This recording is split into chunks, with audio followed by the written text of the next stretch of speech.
These two grown men had never seen The Simpsons. How the fuck's that even happen? They're two grown men on a mission now, so buckle up and just strap in. The story's sad, 'cause the Rocky Mountain way is better than the way we had.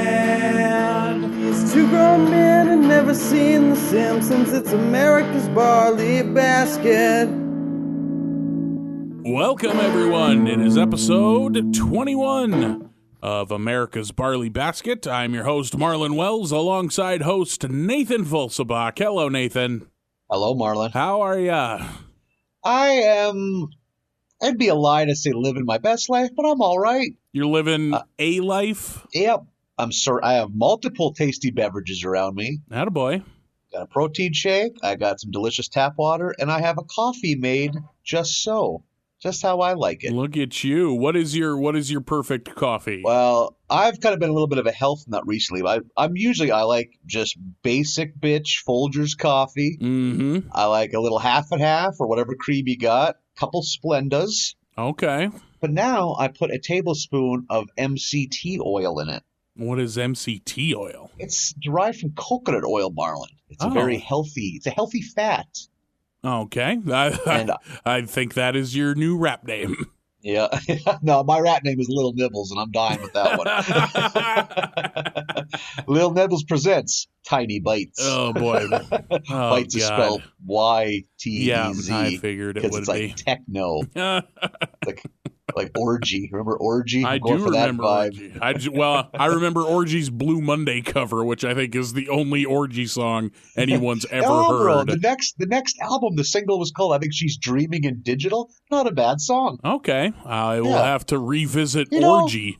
I really debate if I should, because it's been 18 years. I was drinking heavy when Orgy's second album came out. I was in college. I was in college a long time. Yeah, that doesn't cover a 4-year window. That covers a pretty healthy chunk of the aughts. Yeah, most of the aughts. A lot of stops and starts in that college journey. You're like an on-again, off-again couple with your schooling. Yeah. A tumultuous relationship with higher learning. Break. Yeah, boy, were we ever. Did that dance with academic probation a handful of times. Oh, boy. It never got that bad for me. I quit before it ever got that bad. Oh, yeah. My academic probation teacher was kind of cool, too. She basically taught us, like, loopholes how to cheat. She's like, they've crunched the numbers. If you're taking multiple choice and you're flying blind, just choose C. It's just like the numbers show, odds are C is going to be the most common of the four. I mean, it's not like it's 75% C, but like it's like 40% of the time it's C. Huh. It's like blackjack. Yeah. You're just playing the percentages. That's fine. Or, you know what else a guy could do? Study. I mean, sure. You could know the material. If you're gonna take gambling off the table, I guess you can study. It's a low point and a high point, because the shenanigans aspect of it are pretty funny. But when I was at my lowest point in college, and again, just, having a good time, drinking a lot of cheap beer, found out how cheap a guy could buy Kharkov vodka for. Mm-hmm. Really get your money's worth of that Kharkov. Yeah, really make it last. And I woke up from like a Christmas that stretched into like a 7-week vacation. I was like, I got to start going to school. So I show up to like my last big bowl class, like science class. There's like 200 kids in it. I show up like 3 weeks late, ask for a syllabus. The guy is very confused because it's late January at this point. And what do? I get bored because I haven't bought the textbook. I just leave. I'm like, forget about that. And then I'm like, I got to start going to that class. And then I show up like probably 3 weeks later again. So we're like easy 6 weeks in. And I show up with nothing. Just what I'm wearing. And I lean over to this gal. I had a pen. And she's like, I'm like, hey, can I borrow like a sheet of paper to take notes? And she looks at me. He's like, it's test day today. and I was so used to being a scumbag at this point in my life, I just don't even fucking flinch. I'm like, can I borrow a Scantron? Why would she have an extra one? Because I saw them in her thing, because she's a real student who wants to do well in life. Oh my God. And she like kind of hands me a Scantron, even though like she probably doesn't have an infinite amount of them. And then I have to ask another kid to get a number 2 pencil. Because all you have is a pen. Oh my God. And I tell you, Marlin, one of my high points of my life, I passed that fucking test. Attaboy. I got like a D. I physically hurt my brain scraping it with a spoon to get the last of my high school science. Like mitochondria. God damn it, I know that word, Nathan. Like, I bet if you witnessed me, it looked like I was like having a seizure. I was trying so hard. Because it was like, I have taken tests that I have no business taking. I just bomb them. I just, okay, knock this out. Yeah, Make a fun design. Make an Argyle sock design. That's always soothing. But like, the first 3 I think I got, I'm like, I think I can pull this off. And motherfucker, there was some peaks and valleys, I'll tell you that. Fucking heist of the century. When I saw that I got a D-, I was cheesing, man. Holy shit. You goddamn outlaw, you did it again. Hell yeah. I imagine you just backflipping down the aisle like Jake Blues. And I remember for 3 weeks, I kind of tried. I got like a C on a test. And then it was announced that there was only like 3 big tests and you could take your top 2 out of your 3. I'm like, well, I think I got like a C- or a D+ then. I'm like, oh, I'm not coming back to this class. You didn't learn anything. Anything. For like 3 weeks, and I scrape by, and fucking C's get degrees, baby. Oh my God. It's like you went around the railroad crossing bars and barely missed getting hit by a train, but then just kept doing it. Like you didn't learn, oh, I shouldn't do that. You were like, well, if it worked once, fuck it. And then I got kind of paranoid because, again, I'm not signed up for any of the online things that would have this information readily available. And so I'm paranoid. Oh man, maybe I didn't hear him right. Maybe there is another test. So I show up, and it's like the third of the last class days, like before the end of semester, before finals, and he's talking about a semester test, and my fucking heart sinks. I'm like, oh no. There's a semester. I thought it was just the 2 out of the 3 and we're done. And he explains like, oh, no, I'm sorry. The semester test is just for anyone that will have like a chance to improve their grade. It's just going to cover everything. And if you want, you can have that semester. He didn't finish explaining it, and I was out the fucking door. He gave you another option for the amount of options this man gave us. Oh my God. I just see you flailing in a giant swimming pool surrounded by life preservers. Yep. Oh yeah. Or it's more like being on a boat that's full of life preservers. I'm still on the edge of the boat, like drunk. Trying to balance on I'm going to do some Titanic shit, kids. Watch this. Oh, God. College is wasted on assholes like us. Yeah, it needs to be. College needs to be 10 times cheaper and 10 times harder. Yeah. And, culturally, the age when you go to college should just be 25-ish, you know? Oh, yeah. You know what you know when you're 18? Fucking nothing. Mm-hmm. Like, oh, I'm going to do this with the rest of my life. No, you're not. You're going to go get a communications degree and then be a fucking coffee maker the rest of your life. I literally made all my class choices around the professor rankings on MySpace. Perfect. Like, who was the easiest? Oh, man. I mean, and that is not a bit of exaggeration. All my choices were made off that. I got to the point by my last semester, I was just making my class choices based on time of day. Like, oh, well, if I'm if I'm over on this end of campus at 1, I'm not going to take this other class at 3 that's way over there. I'll take another one. What else is in that same building? I don't want to walk that far. God. That's a good point, though. I always made sure I never had a class before noon on Thursdays because we went hard in the paint on Wednesday nights. It started out by getting blackout drunk by about 5 p.m. at the Ground Round on those half-price Long Island iced teas, nice. which were They'll the get size. They'll get a hold of you. Holy, will they ever? And the worst, free chicken wings, but by God, they were free. What a combination to have floating in your body. Room temp chicken wings and Long Island iced teas. Oh, yeah, that's nutrition. That's what a growing body needs.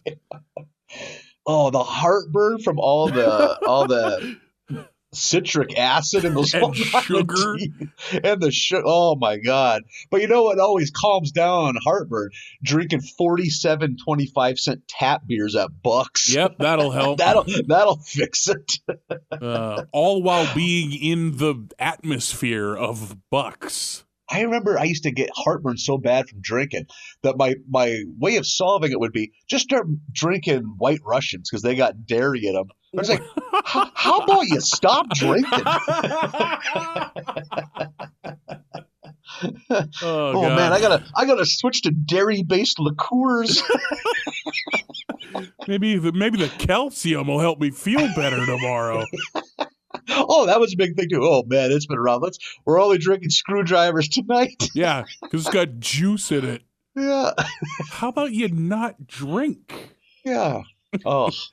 For any of our outside of the Midwest listeners, Bucks is the douche nozzle college bar where you don't leave a drink unattended. Ever. Yeah, it's almost at a point. It's not even. I don't even know if it's cool for college kids. It's kind of a lot of maybe the Wednesdays because college kids go where the deals are. For me, it always had that feeling of people that either got too many DUIs or just felt too self-conscious about how much they let themselves go to go to the real college bars because they look like shit. Yeah. So Bucks kind of became their place. But I think the last time I was there, which was probably fucking 10 years ago at this point, was like that was where you went if you owned too many Affliction shirts. Yeah. And you were hoping that you would spill a Jaeger bomb on one so you could finally throw it away. Yeah. That sounds about right. I was there about a year and a half ago. A buddy of mine convinced me we should go there because they had like all you could drink for $9. Yeah, that's the kind of bar that is. Yeah.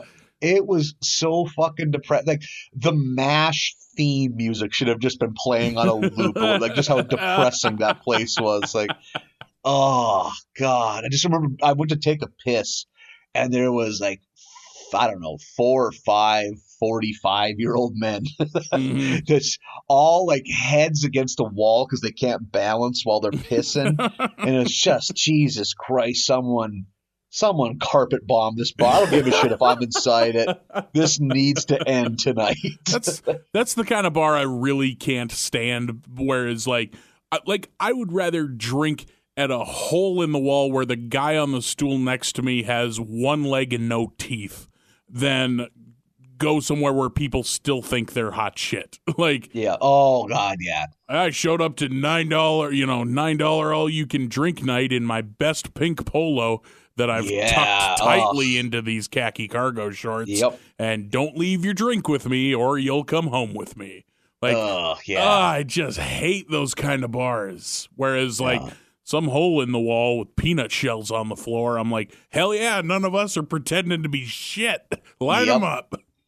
And I mean, and then sometimes bad shit does happen at bars like that, but it's usually like bad shit that's been brewing. These people have a history. It's just like I don't ever feel scared at like a shithole bar. In a dive bar, Like I don't have enough self-awareness to feel scared anywhere, especially when I'm drinking. Yeah, I don't like. What's the worst that can happen at a dive bar? Like, Yeah. oh, somebody pulled all the copper out of the bathroom walls. Oh well. Guess we're shitting in the floor drains for a while. Half of the clientele here was doing that already, so we got a head start. Just mush it in there with your feet. What's your guys' waffle stomp policy? Does the customer take care of it, or do you have a guy at the end of the night that does it? It's part of the security guy's detail. He's got to go in there once an hour and stomp the shit down the drain. Yeah. I was some of those bar bathrooms too. It's like, what's the cleaning policy? I'm guessing it's stab a bottle of bleach with a pocket knife, shake it vigorously around, and just keep your eyes closed. And just walk out. Wipe nothing, rinse nothing. Just throw some cleaner at it and be on your way. Oh man, I miss trash bars. I can't wait till we're through with this nonsense. Yeah, I miss going to someplace with wood paneling and blood on the walls. That's what oh man. That's the first place I'll be. I bet being this far away from it, and I haven't been drinking much at all, I bet the smell of those places is astoundingly bad. Even though they've all been smoke-free for 20 years, they still just smell like cigarettes to me anytime I've been in one. There's a certain level of alcoholism where you just sweat pure nicotine. Oh, God. Oh, man. One of the last moments I had at one of my favorite downtown shithole bars, I have seen many a sad regular piss their pants, but we had a guy shit his pants. Oh, boy. And it was, I don't know, 5:30 in the evening, very early to be shit your pants drunk.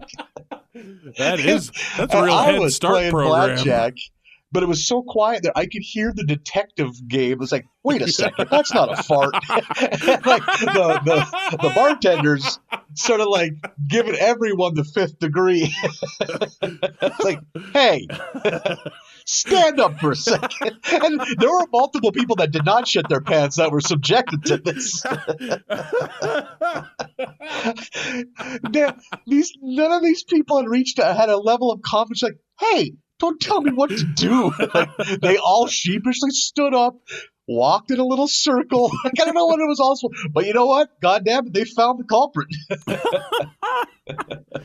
Oh my God.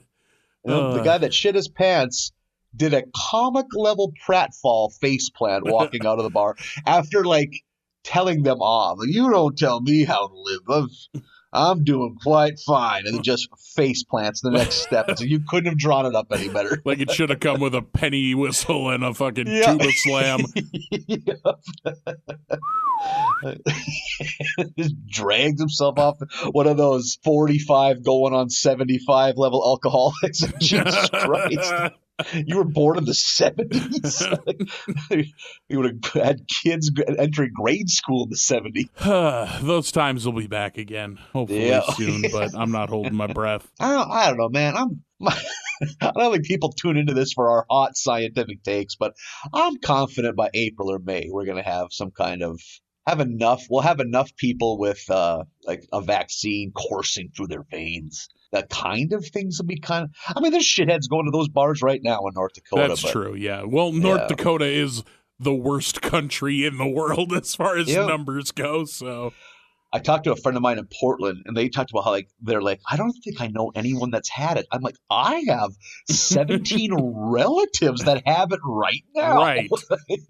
Oh man, yeah. I know multiple people named Jason that have it right now.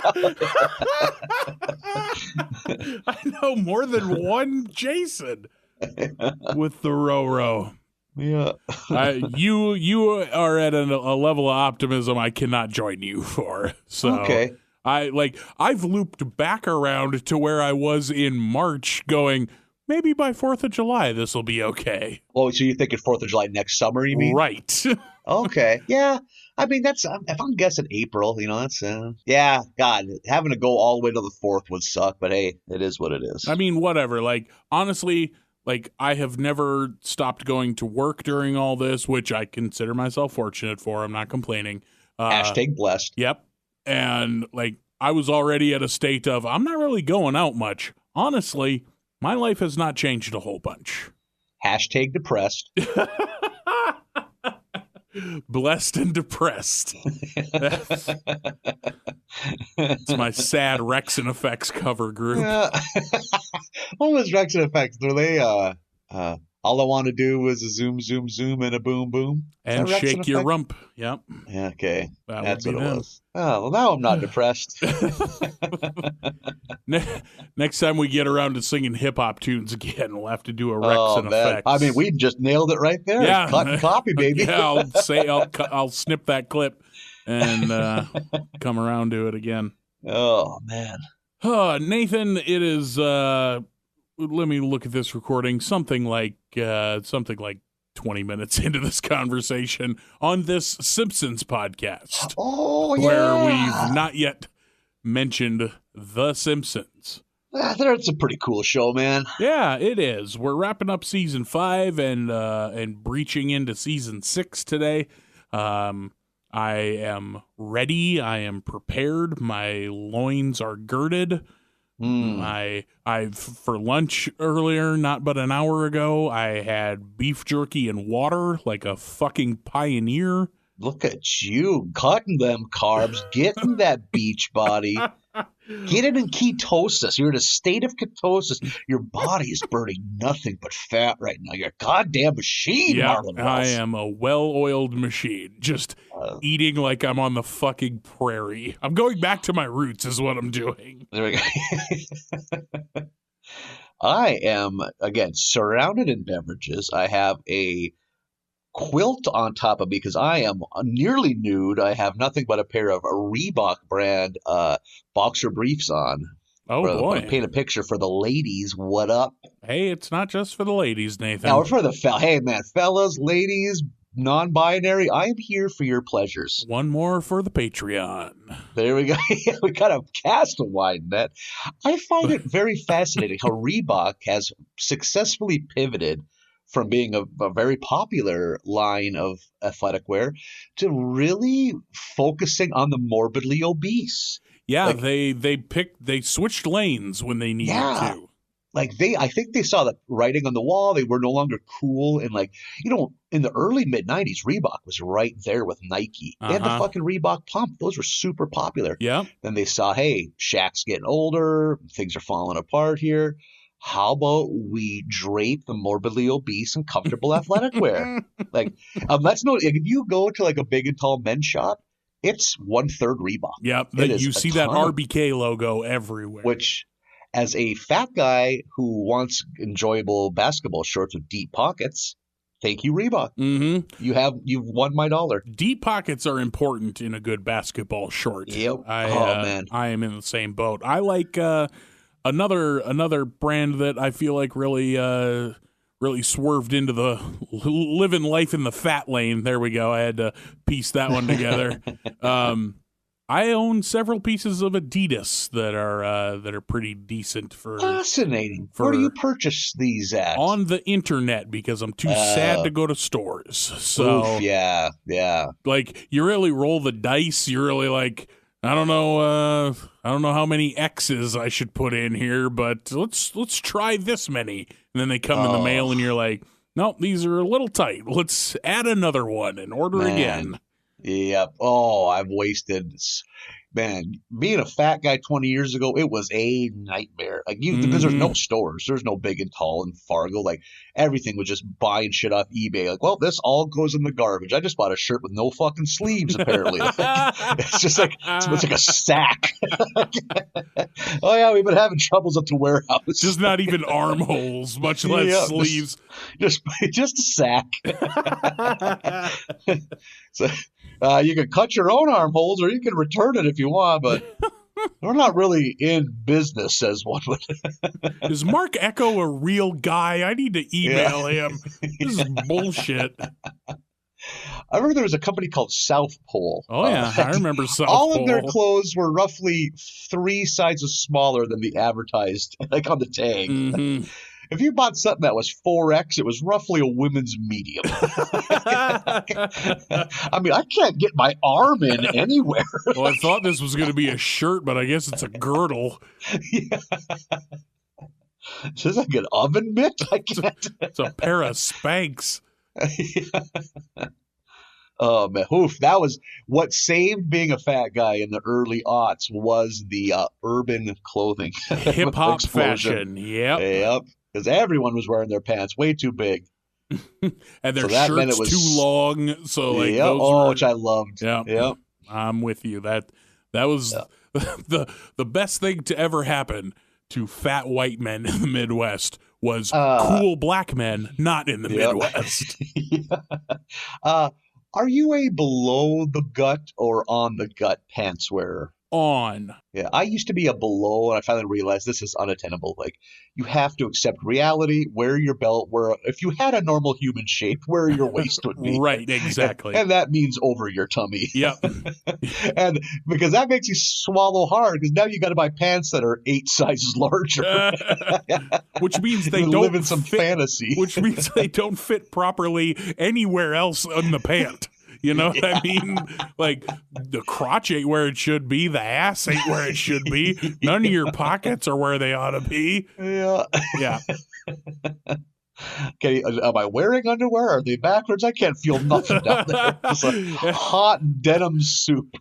First off, this belt is cutting off fucking circulation to everything below my navel. I can't feel a thing.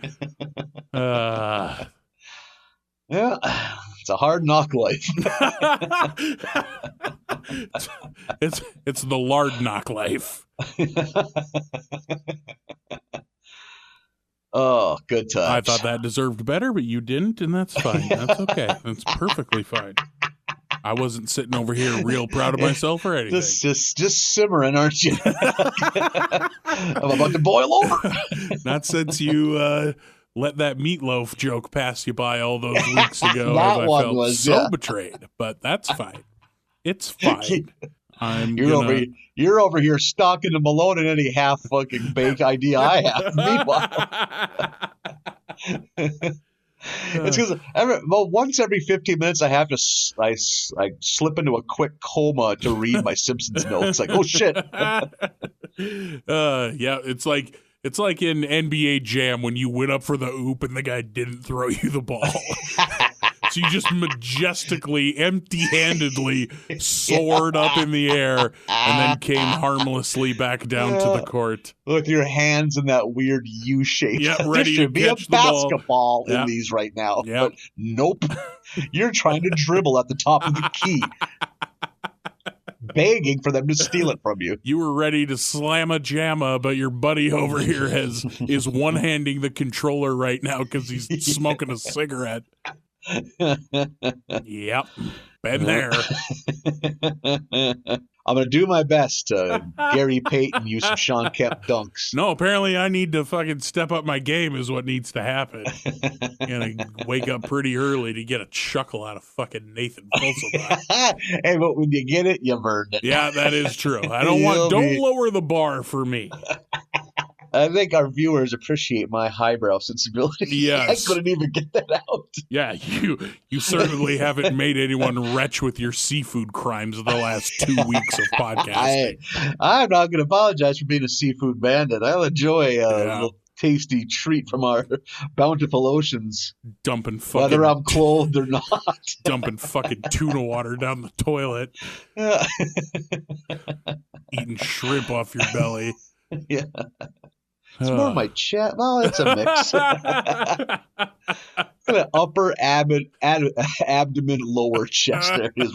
Where the good balancing is. If you're on a recliner. I don't differentiate. For me, everything between my beard and my dick is my belly.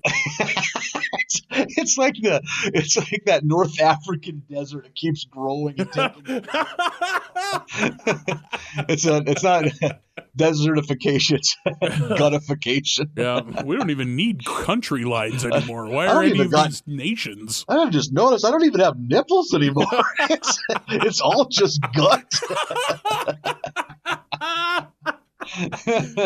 Oh God. I'm just slowly turning into like one of those Little Miss cartoons from just one giant head.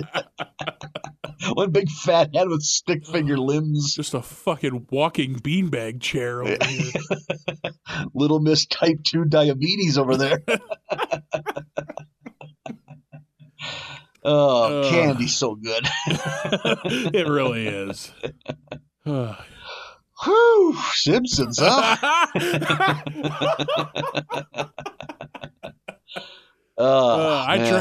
We almost steered that way, and then we went off another 10 minutes. Okay. Okay. Boy, let's do it. It's part of the charm. It's part of the appeal. Let's huddle up. Yep. Welcome, everyone. We could use a podcast coach. No, fuck it. Like a middle-aged man to keep us in line. We're middle-aged men. What are we talking about? Oh, I'm so flawed. You just did the thing where you looked for an adult before realizing you're an adult. Oh, yeah. But I disagree. I think that this is what we're all here for. You know, we're just a couple of cutie pies just giggling and having a good time. That's what they want from Frankly, us. if you want a Simpsons podcast where people just talk about The Simpsons, there's literally dozens of them. Yeah, there probably is, isn't there? There are. I certainly looked before we started this one, and we are dropping the bucket. Are any of them good, you think? I don't know. Why would I listen to a Simpsons podcast? That's true, yeah. Maybe we need Who to would put do such a thing?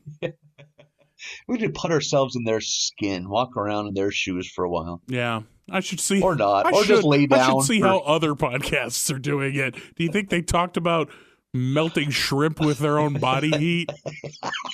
I bet we are the leaders in shrimp body temp modification. You think any of the rest of them have diverted on 10-minute ordeals about Bonanza? Yeah. The steak restaurant from the Midwest, not the show. You know what I'm doing right now, Marlon? I'm not even realizing I'm cleaning crumbs out from under one of my tits. And I haven't eaten anything today that involves crumbs. So that's a podcast right there. Where them crumbs come from? We're all in a pretty good place. I don't like any of the answers of where those crumbs could come from. There we go. Oh, God. Are you good? Are you crumbed out? I mean, we're fucking good as so subjectable at this point. I guess. Yeah. That's good by today's standards, I guess. Yeah. Episode 21 of season 5 of The Simpsons. Yeah. We're up to episode 21, Lady Bouvier's Lover. Sounds very erotic. Saucy. I'm into it. Episode starts with Maggie's first birthday party. Adorable. Which is fun. One thing I'm really enjoying, I think it's maybe been a season 5 thing, I hope it continues, is the whole concept that Maggie doesn't like other babies. Yes. And she also has a nemesis. The unibrowed baby. Yeah. That baby is very angry. Mm-hmm. Like, it's very easy to scowl when you have a unibrow. It's just, it lends itself to it. It's built in. Yeah. Anthony Davis always looks pissed. Yeah. Oh, I cannot believe he's always had that unibrow. It's baffling. Like, I'm not a metrosexually designed man. I'm not built. I do not have the body. I do not have the knowledge. I do not have the effort to make myself look nice. I'm a dirty boy. I'm pretty sure the last time I saw you, you were wearing a Schlitz beer t-shirt that was too big. So yes, you're correct. Oh yeah, the neck hole looks like it. Yeah, it just I could have a shoulder popping out of it. My giant bulbous head ruins all of my t-shirts. I need like a clothespin on the back of the neck to make it resemble a normal t-shirt. But yes, but one thing I could fucking solve, Marlin, is a unibrow problem. You know what you do, Marlin? You take your razor, you put it at the top of your forehead, you drag it down till you hit your fucking nose. You just make a pass. You got 2 eyebrows now, brother. You're fucking living the dream. You're like a magician. Ta-da! Speaking of college days, I remember having a film class with a kid that had a unibrow that was so thick in the middle, you honestly could have put a nickel in the middle of it, Oh my and there would have God. still been hair around it. That's how thick it was in the middle. Oof. Never did a thing about it, man. I And mean, I remember just like, God damn it, have some self-respect. like on one hand, you do you. You ain't hurting anybody. Yeah. But on the other Yeah. hand, come on. I think when shit like that gets that outrageous, you're just pissing other people off, though. God, you think I can concentrate when I have to look at you the whole fucking time? I remember there was a kid in the class I sat by that had one claw hand. You know, like that, like, I don't know if deformity is a word we use anymore, but he had a claw hand. Okay, like a little, 2 little pinchers. That guy was so outraged, and he literally said, I can't do nothing about this. And he held up his nubbins. I was like, I got these nubbins. They're going to be the rest of my life. He can take care of that. He chooses not to. Like, that guy really opened up my eyes. Yeah. That seems like a very special episode of a sitcom. Like Nathan learns a lesson on this week's That guy was Facts of Life. He was kind of a very inspirational. I think he was like on the college wrestling team with one hand. You know, well, he had his nubbins. I mean, that's like a psychological tool. He can give you little pinches, and you're getting wrapped up in a full Nelson. And someone's nubbins are pinching you in weird spots. You're not thinking about anything Coach told you. And when I looked back, he was gone. But I had little pinch marks all over my body. His phantom nubbins got me again. He's just there to share a lesson with you. Yeah. Like touched by an angel. Touched by his nubbins. So there's a birthday party. It's for Maggie. What day is it? She's one.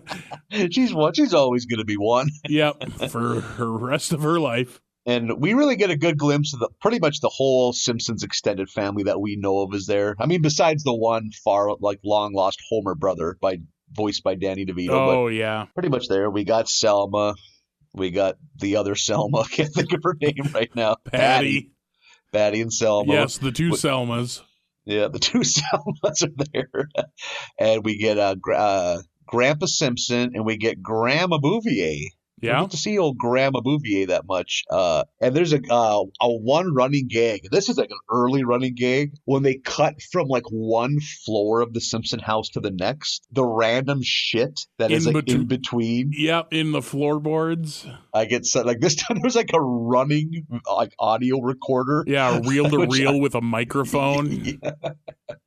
Yeah, that's a gag I love. Yeah, me too. There's always something good there. You can tell that these people are the right age to have been influenced by Mad Magazine because they love putting jokes in the margins, like on the little edges of the periphery of what you're noticing, you know? Like I was never a Mad reader, but I do pick up on it here, like the floorboard joke. Yeah, totally. Mad Magazine makes an appearance in an episode in this batch. You are right. You are right, man. Fucking R.I.P. Mad Magazine.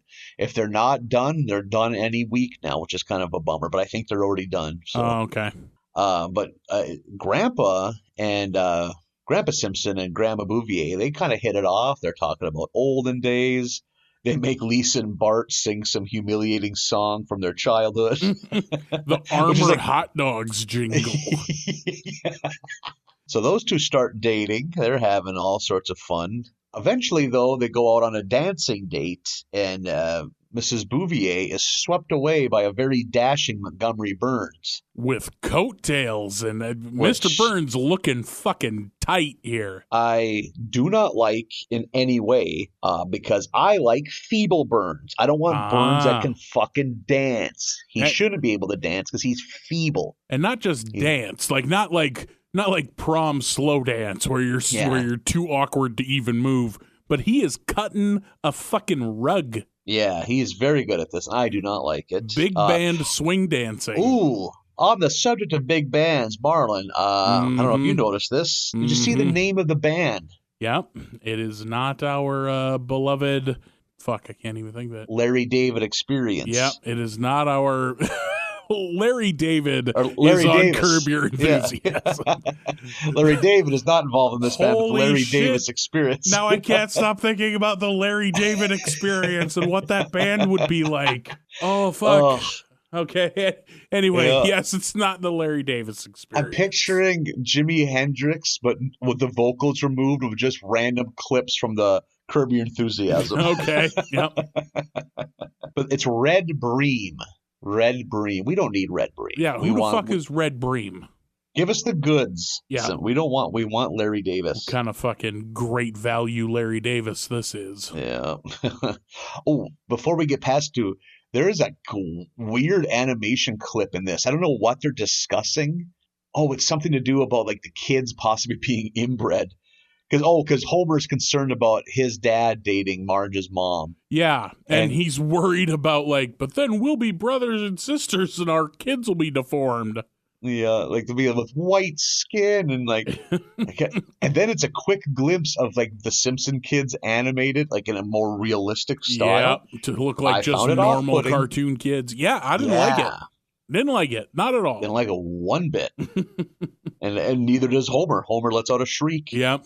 And there's another weird animation bit where Jazz Homer is explaining how to be suave to his old man before he goes on the date, where everything's blue and Homer is he's just doing jazz. I don't know what that's meant to evoke. I was like, this is strange and not for me. It just seems like anyone that's involved with an animated cartoon, especially an adult one, they just love musical numbers. Mm-hmm. Well, and I think like we've brought up before, they're probably so big at this point that anything they suggest it gets greenlit. So yep. Oh my God, yeah. So at this point, Mrs. Bouvier is very smitten by Mr. Burns. Mr. Burns, even more so, is just head over heels, which just breaks poor Smithers' heart. Poor Smithers is so jealous this whole time. God. Oh, the complex Smithers-Burns relationship. So weird. Is it this episode or is it a later one where we get that clip of him in bed with his wife, and his wife wants him to make love to her like they used to? I don't remember if that's from this one or not. I think it's from this one, yes. And then it cuts to Mr. Burns outside screaming Smithers like Stanley screams Stella. Cat on a hot tin roof. Yeah. Boy, they're just forcing the references into these episodes now. Yeah, I think for me anyway, a lot of these are some real deep cuts. Yeah. Really going ham on some of these references.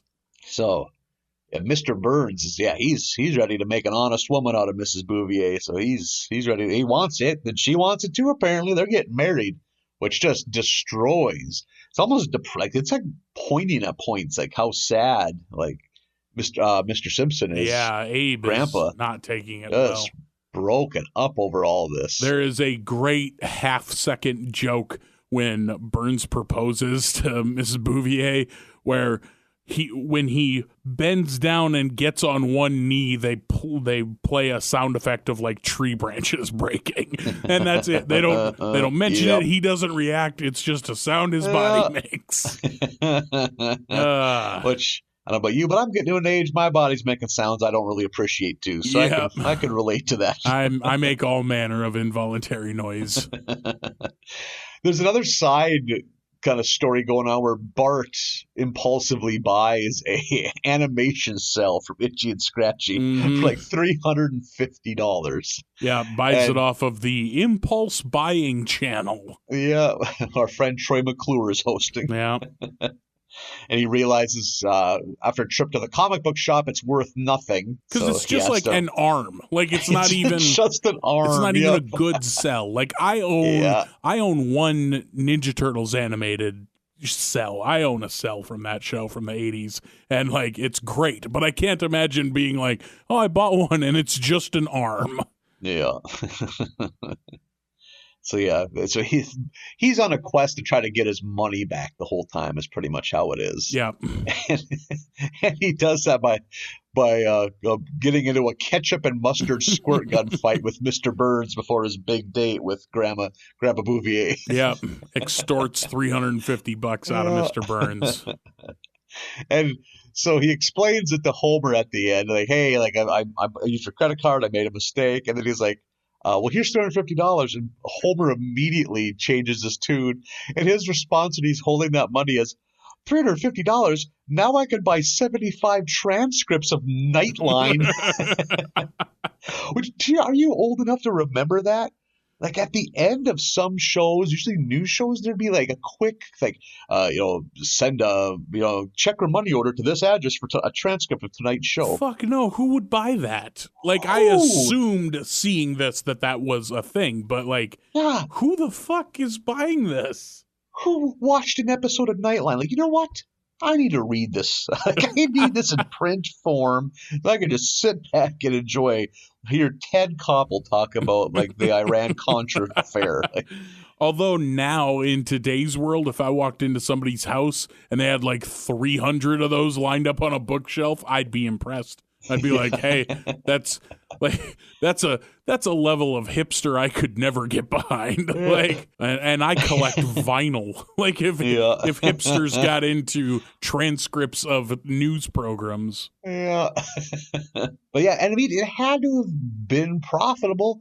They would waste airtime. How much network airtime's worth a lot of money, but by God, they do it every time. Yeah, and I mean, all they're out other than the airtime is the paper, so it's not like they have a huge overhead. Yeah. I imagine if you sold one, it paid for itself. So the Bouvier-Burns wedding, it's going to happen. It's happening. Yep. It's happening as we speak. Things are getting real close. And Burns, being Mr. Burns, does many shitty things. And Marge is just outraged that her mother's going to still go through with this wedding. Like, doesn't he like stomp on Bart to get the ring out of him? Yeah, Bart's picking the ring up off the floor and he just like stomps on his ass, like drives him into the floor. Yeah, just a real, and I love piece of shit Mr. Burns. That's that's what he's meant to be. Yep, the man's evil. Yeah. And then at the 11th hour, Jesus Christ, Abe Simpson. Holy. We're only on the first episode, folks. Abe takes over playing the organ, and in a last-ditch attempt to show Mrs. Bouvier how much he loves her, he starts playing a jaunty tune, and then he jumps up and is screaming and hollering up in the little catbird seat that they have the organist in this church for some reason, and he manages to fall through a plate of glass to about 2 stories to the ground. And if you need a reminder, he's a very elderly man, but somehow he just gets right up. And he thinks he's won her heart, but it turns out, nope, she just doesn't want to marry anyone. Yeah, not either of them. She's just very unimpressed by living at this point. Yeah. She's just like, whatever. So he gets like a consolation prize of like, she didn't marry you, but hey, she didn't marry Burns either. So yeah, so they jump on the little short bus that hauls retirement age people around that every community seems to have. Yep. Ours was called the Turtle Clipper. Moving on.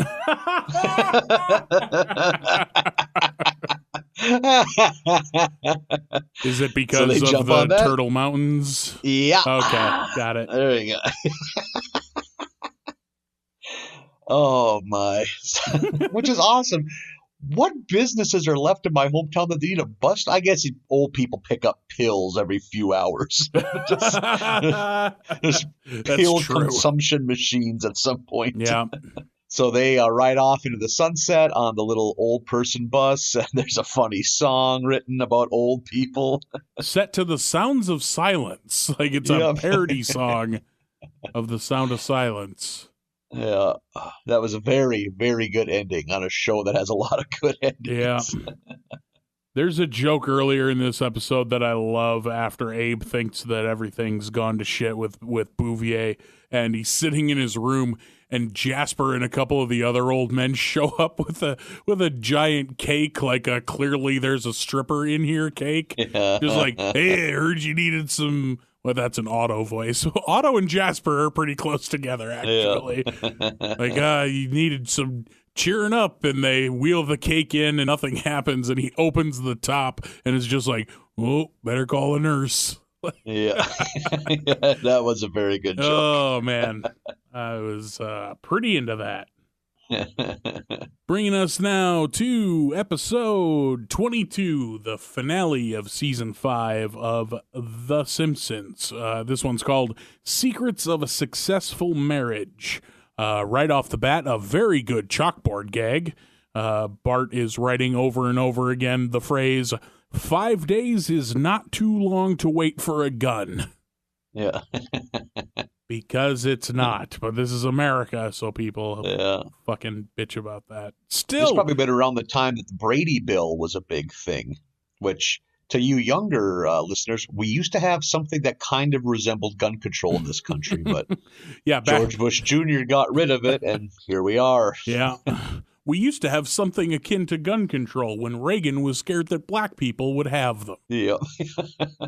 So Homer and Lenny and a couple of the other guys, Moe is there. They're all sitting around playing poker, and Lenny refers to Homer as slow, which Homer is slow. There's no retort to it. I do like Moe playing poker because he's just real. He's real Moe cranked up to 11. Yeah. Real kind of slime ball Moe that I'm pretty into. Homer then goes home and is like, so we're you'll get a kick out of this. They called me slow. Can you imagine? And he's laughing and no one else is laughing. And he's like, oh no. He blames, don't you think I'd want to be smarter and read books, but network TV is too good? Like, that's his reasoning. So great. If only they'd give us a half an hour break, but it's just quality show after quality show. I love that is his reasoning. That network TV is too good. So Marge suggests maybe he takes an adult education class at if it's community college. And there's some great bits when he's walking down the hallway. Moe is teaching a funk dancing self-defense course. Yeah. And like he busts out some sweet funk dance moves and then just takes out a shotgun and starts blasting. Yeah. Oh, there is some classic 90s middle-aged white guys trying to write dialogue for like jive dialogue, and oh man, I just love that the bottom line of this self-defense course is own and carry a shotgun. Yeah. That's a fairly short course. Yeah. Like if you went and took a self-defense course and they were like, okay, listen, first off, shotgun, buy it, carry it wherever you go. Yeah. It's like, well, that's the end of the course then. All right. Yeah, don't even have to be that accurate. That's the beauty of a shotgun. Yeah, you just kind of point and click with a shotgun. Lenny is teaching a class on how to chew tobacco, which is a very strange class. Yeah, I got a kick out of it. You ever go through a chewing phase in your adolescence? Oh, yeah, Marlin? I chewed in high school. I chewed from probably 16 to 18. Oh, look at you go. But you kicked the habit, huh? Yeah, by picking up smoking. So hey. I graduated. Yeah, a lot of my buddies started chewing very young, and I'm glad it was very young because I was still at an age where I was like, that's bad. My mom would be unhappy, you know. Oh, sure. I won't do that. You're still a scared boy. Yeah, a couple years later, I'd be chewing right now. My entire gum line would be lined with delicious skull pouches. Call me a little bandit boy. I was a cherry skull boy, right? Oh, really? Yeah, interesting. Really pack it in there. Oh man, I remember one of the last times I got scary time traveling drunk. It's probably 4 or 5 years ago. And I came to, I was browning out on my feet, which is never what you want. No, that's how you want to collapse. Yeah, you want to crash that train before you're browning out. Like, you want to black out. Personally, at least, I don't want to make bad choices. Right. But I was on my feet, losing consciousness, still holding conversations about God knows what. And at one point, I went to take a piss. I had a chew in. I was like, well, I don't chew.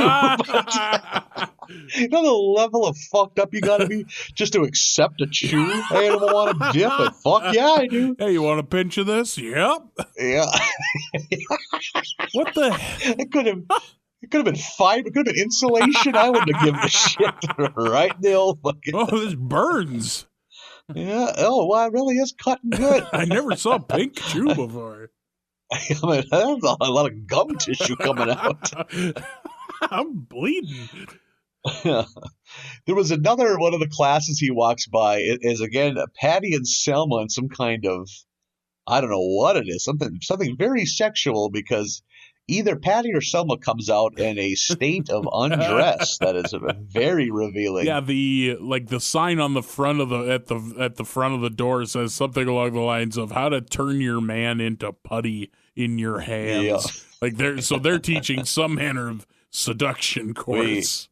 We not only get the sub sandwich length cleavage from Patty, we get an ample amount of side boob too. Mm-hmm. There is a lot going on, a lot being revealed in that outfit. Like she's just wearing like a Baywatch one piece swimsuit essentially. It's a lot.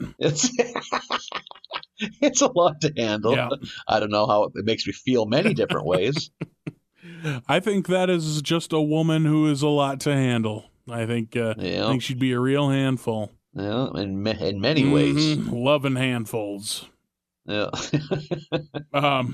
Homer decides that he's going to be a teacher because he sees like, oh, Lenny can teach a class, but I'm not smart enough to take a class. Like he's kind of down about it. Meets with whoever runs this organization, and they're looking for a teacher for their How to Have a Successful Marriage class. And the guy's like, wait, you're married? You're the teacher. Like, that's all it took, apparently. Homer really leaning into this teacher role. He's very proud of himself for putting patches on his jacket, except he put twill or tweed or whatever you call it, patches onto a leather jacket, not the other way around. And then, like, is telling people around town, like, runs a red light and goes, it's okay, I'm a teacher, and tells the whoever's working the Krusty Burger about what a good teacher he's going to be. It's a very odd sequence of him just being really gloaty about being a teacher. And wouldn't you know it, he's not good at it. There's what feels like a 4-minute long scene of him just standing at the front of the room going, well, like clearly didn't even think about what he was going to talk about. Yeah. That's an example too of how popular this show is and what they can get away with. Any other sitcom, they wouldn't let you have that big of a game. Right. Where it's just somebody sitting there not knowing what to say. Because you're right, that goes on a long time. It goes on a while. Eventually, he starts talking about he and Marge's personal lives, which gets everyone's fucking gossip antenna stood up on end. So they're all really into hearing about Homer and Marge's marriage life. And Homer's kind of dishing some dirty laundry. Marge, when he tells her about it later, she is not into that at all and insists that he stops doing that. And then the following day in class, he just keeps doing that, because of course he does, reveals that Marge likes to have her elbows nibbled, which is new to me, but all right, I'll give that one a whirl. Yeah, put that on a post-it note by the old Marlin Wells bed frame. Yeah, yes, I have a cork board next to my bed.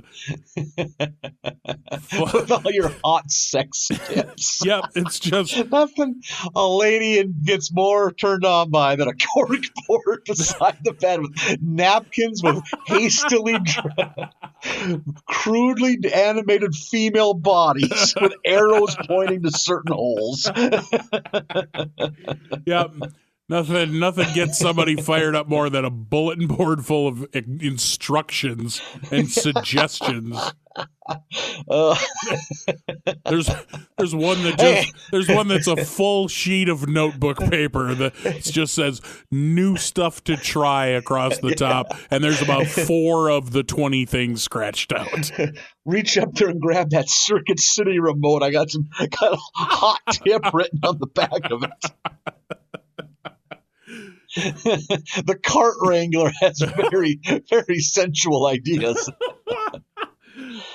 What are you doing with all those D-cell batteries? Well, I'll direct your attention to number 11 on the list. It's a fucking tarp. Don't worry about it, okay? Yeah. Trust me, this is all going to be pretty cool. Where do you land on elbow nibbles? So Homer invites the class over to dinner just so they can observe the Simpson family, which, of course, goes horribly. Because that's never going to work. Marge kicks everyone out of the house, including Homer. She's done. She's had enough of Homer and his airing of the dirty laundry, because I think it's Moe who lets slip that they know about her elbow fetish. And so she is pissed. And Homer's living in the treehouse. And he very quickly falls into a state of disrepair. Like his clothes are tattered rags. He has just a piece of rope for a belt, and he's like unshaven. He's hairy. You come to find out that this all happens in the matter of a day. Yeah, the rope belt is so good. That's a good look. That's a good disheveled indicator. Well, I remember there being a pro wrestler that went with that look when I was a kid. I'd imagine, because there's been fucking 40 different iterations on like a hillbilly wrestler character. Yep. I was just going to say, it's either one of the Moondogs or it's one of Hillbilly Jim's random relatives. One of his crew, yeah. Uncle Elmer, Cousin Sneezy, or whatever that.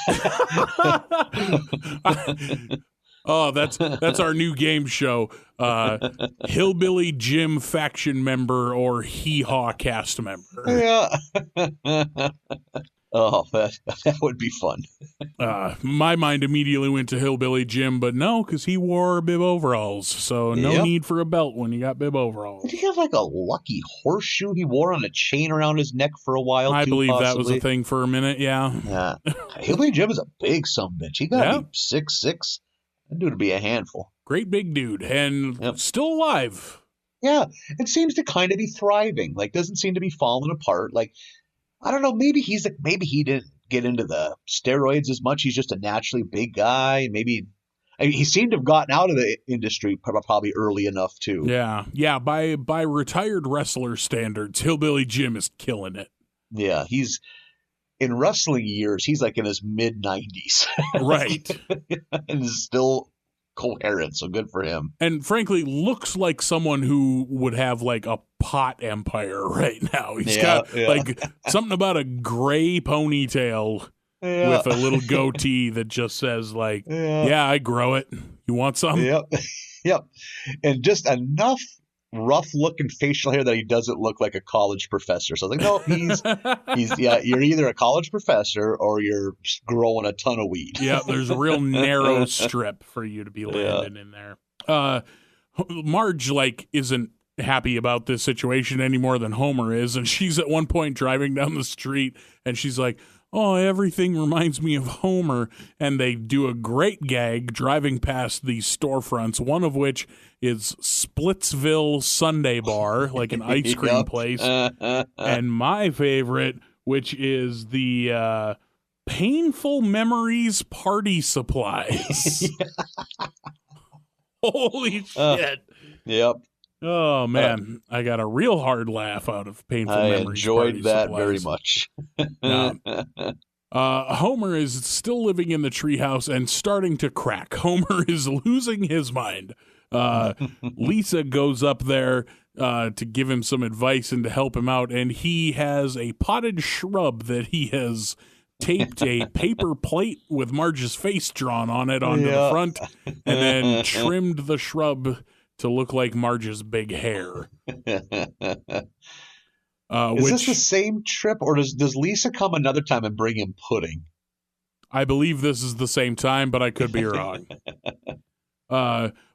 Homer drops the shrub Marge out of the fucking treehouse, and it shatters. And I forget exactly what the setup was, but the next time he mentions Marge, he refers to, because he's talking to Lisa, refers to Marge as your flesh mother. Like he had, in his mind, fully replaced Marge with shrub Marge. Yeah. Oh, God. Which, how is there not a band called Flesh Mother yet? That's got to be the name of a Misfits song at the very least, right? That's a good point. Or a fucking Go-Go Bordello song. One of these spooky bands has to have a flesh mother. Out of fucking nowhere, Mo shows up at Marge's door. Yeah, man. Mo is in it to win it. Holy moly. With some posies and wearing a suit, like an overly elaborate suit, and his hair is all done up, and is essentially just like, hey, I heard you and Homer are having some problems, so I'm here to, make, I forget, he state my intentions or something. There you go, state my intentions. And it's just like, Mo is moving in on, like, what the hell? As soon as there's a rumbling of trouble in the fucking Simpson marriage, which this is the 30th time this has happened, maybe he's just tired of watching it. Yeah. There've been how many fucking Marriage on the Rocks episodes with these two? Maybe he's just fed up. Like, fuck it, I'll go over there and treat her right. Yeah. And his whole losing it when Homer comes in and and Homer's so dumb he doesn't realize anything's afoot. Yeah, Homer doesn't even. Hey, hi Mo. Hey Mo. Yeah. Just no. He's just fucking clueless. Here's your water, Mo. I didn't ask for that water. Yeah, Mo immediately kind of loses it and I think jumps out a window. He's gone. Homer begs and pleads for Marge to take him back. You've heard this one before. But his main argument for why she should take him back is that he is so dependent on her, and that he, frankly, this is where you learn that he's gone this to shit in the course of a day. Yeah. Oh my God. I laughed very heartily when it turned out it had only been a day. Just like, I'll die without you taking care of me. Yeah. And Marge takes him back. Yes. Yeah. This was definitely, we hadn't had one in a while. One of those, my God, Homer is an asshole. We haven't had one of them in a while. Man, they kind of grate on me a little bit, but yeah, I'm not. I like you, like my Homer, just dumb. I like a buffoony Homer, and I do think that they try maybe to make unlikable Homer. They kind of have him back into it where he doesn't realize what he's doing, but it's still just like, God, you're a fucking piece of garbage. Yeah. So, you've heard it before. The Simpson marriage was in trouble, and then it's not at the end of the episode. Because she takes pity on him. One of these times she shouldn't, but hey, we got to keep this show going. Nothing healthier than a relationship built on pity. Yeah, and codependence. Not even codependence. It's like one-sided dependence. Yeah, just pity on one side. Yeah. Oh, and another thing with this episode, at some point there's yet another, I'm dirty as a Frenchman is mentioned. Like the Simpsons and their writers with the constant digs upon the French community. Yeah, I don't know what their deal is with France, but they do not like them. They go hard. So after this episode, you know what we're into, Marlin? What's that? We're into season 6, baby. Boom. We're doing it. We are in the fall of 1994. I was just about to start my freshman year of high school. I had just flunked driver's ed. Not a good feeling. Wait, Can you flunk driver's ed? Yeah, well, you can. Well, you get told to like come back next year. Oof. And you know what? You know what? Come back next year, man. I remember I picked up the driver's ed guy. I drove him to Senex. He got a hot stuffed pizza and a Mountain Dew. I drove him back to the school. He's like, "Yeah, you're good." I had a driver's license like 36 hours later. Oh man. I don't think anyone failed driver's ed where I grew up because we're all driving tractors by the time we're 5. So Oh, I proved it's possible. oh, I'm impressed. I I would have been 9 years old. I'd have been freshly into the 4th grade here. Ooh, 4th grade. That's an all right year. The only thing, literally, the only memory I have from 4th grade is we were learning about dinosaurs, and my teacher couldn't pronounce the word velociraptor. And I could, and I had, and because I was trying to help, I was like, because she was like, I don't remember how she was trying to pronounce it, but she couldn't pronounce it. And then I raised my hand and was like, it's velociraptor. And she was not a fan of me correcting her in class, even though I was right and she was wrong, and I was just trying to help. Because the lessons they try to instill in you out there is never try to help. I was just going to say, the nerve of you correcting a teacher. Yeah, no good deed goes unpunished. Never speak against authority and don't help anyone. There you go. The North Dakota way. And so, 1994, it's the fall. Simpsons still rock solid as ever in the ratings, doing well.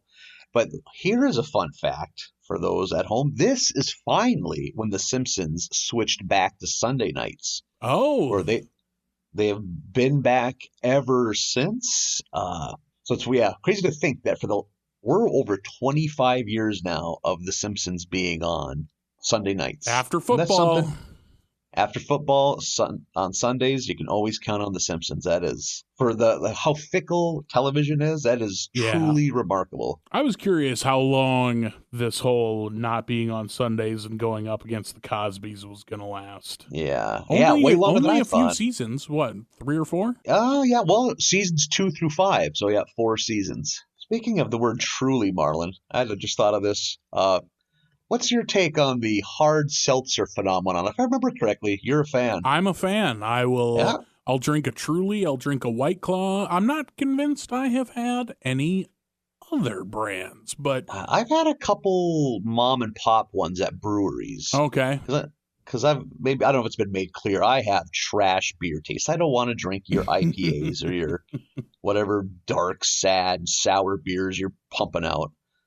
So for me, if I'm at a place like that and it's between those sad beers and a hard seltzer, I'm going hard seltzer, baby. Nice. I remember you and I drank some hard seltzers at a small town VFW in Beach, North Dakota on a weekend, on a comedy weekend. I had completely forgotten about that. Yes, we did. We rolled into Beach, North Dakota, population nobody, and we were on our way to a different town south of there. Volga? Something like that? There you go. I think it's Volga. And very nice bar owners. Yeah, very nice bar owners. The show ended up being awesome, like good-sized venue. They clearly came from all around because there was no one in Volga or Beach. But collectively, they all swarmed to Volga. And we were looking to kill time the night before. This was after our horrifying experience in Fairview, Montana. And we couldn't get out of that town fast enough. So we had a whole afternoon to kill, and we killed it drinking seltzers at the VFW in Beach. Yeah. I think those are probably the first hard seltzers that they sold at the VFW in Beach. I had to blow the dust off the cans. Yeah. Yep. My only thing about those hard seltzers, I've never really tied on a dirty one. What would the hangover be like? I bet it's rough. I bet there's so much fucking sugar in there. Yeah, it's a lot of fake sugar. Yeah. Golva, the name of that town, by the way. Golva. There we go. We had our consonants switched. That'll happen. That was a fun time. Yeah, very fun time. It was like, oh, that turns out that the VFW is the only thing open in Beach, North Dakota at 2 o'clock on a Saturday. And I am currently looking at the lineup for Sunday nights in the fall of '94, winter of '95, to see, because this is often a thing we do. We see what was getting paired with The Simpsons. Yeah, what else is on at the time? Yeah, this was they finally realized, besides Martin, that they just had no ability to choose a winner. We've had Babes, we've had the Sinbad Show, we had Drexel's Class. Oh boy. We get a mix now. At one point, they just put another episode of The Simpsons on. We have, at one point in the spring/summer, they had The Critic, the animated show starring John Lovitz as a movie critic, which I love. I forgot about I think The it was Critic. originally like a failed ABC show that Fox picked up. It was kind of like, after the success of The Simpsons, every other network tried their own animated primetime show, and they all almost completely failed. And but The Critic lived on. I think maybe they squeezed a season or two out of The Critic and put it on Fox. And yeah, if you haven't seen The Critic, treat yourself. Very funny show. Is it good? Okay. Yep, it's damn right. It's, especially if you get movie references, it's very good. Sure. My brain always confuses The Critic and Dr. Katz, even though those are nothing alike. Oh, but I get the same era though, both mid to late '90s. Yeah. Looking at the list, I apologize. I did not do my research on this. I thought it was just Living Single was the only. I thought it was. I didn't realize Living Single came on at the very end of this season.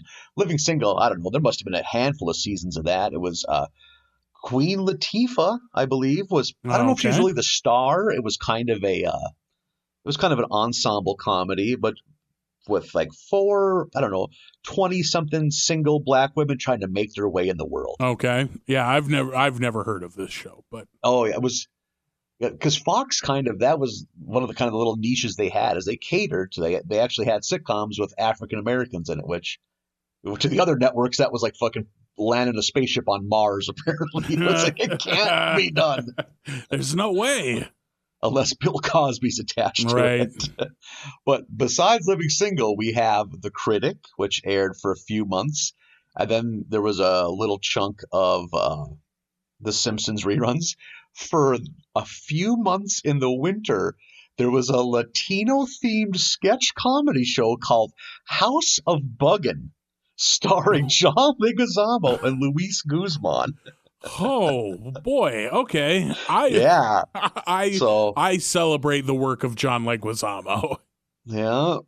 So I am doing a disservice to our fair listeners. Next week, I vow to you. You were going to get some hot deets on House of Buggin.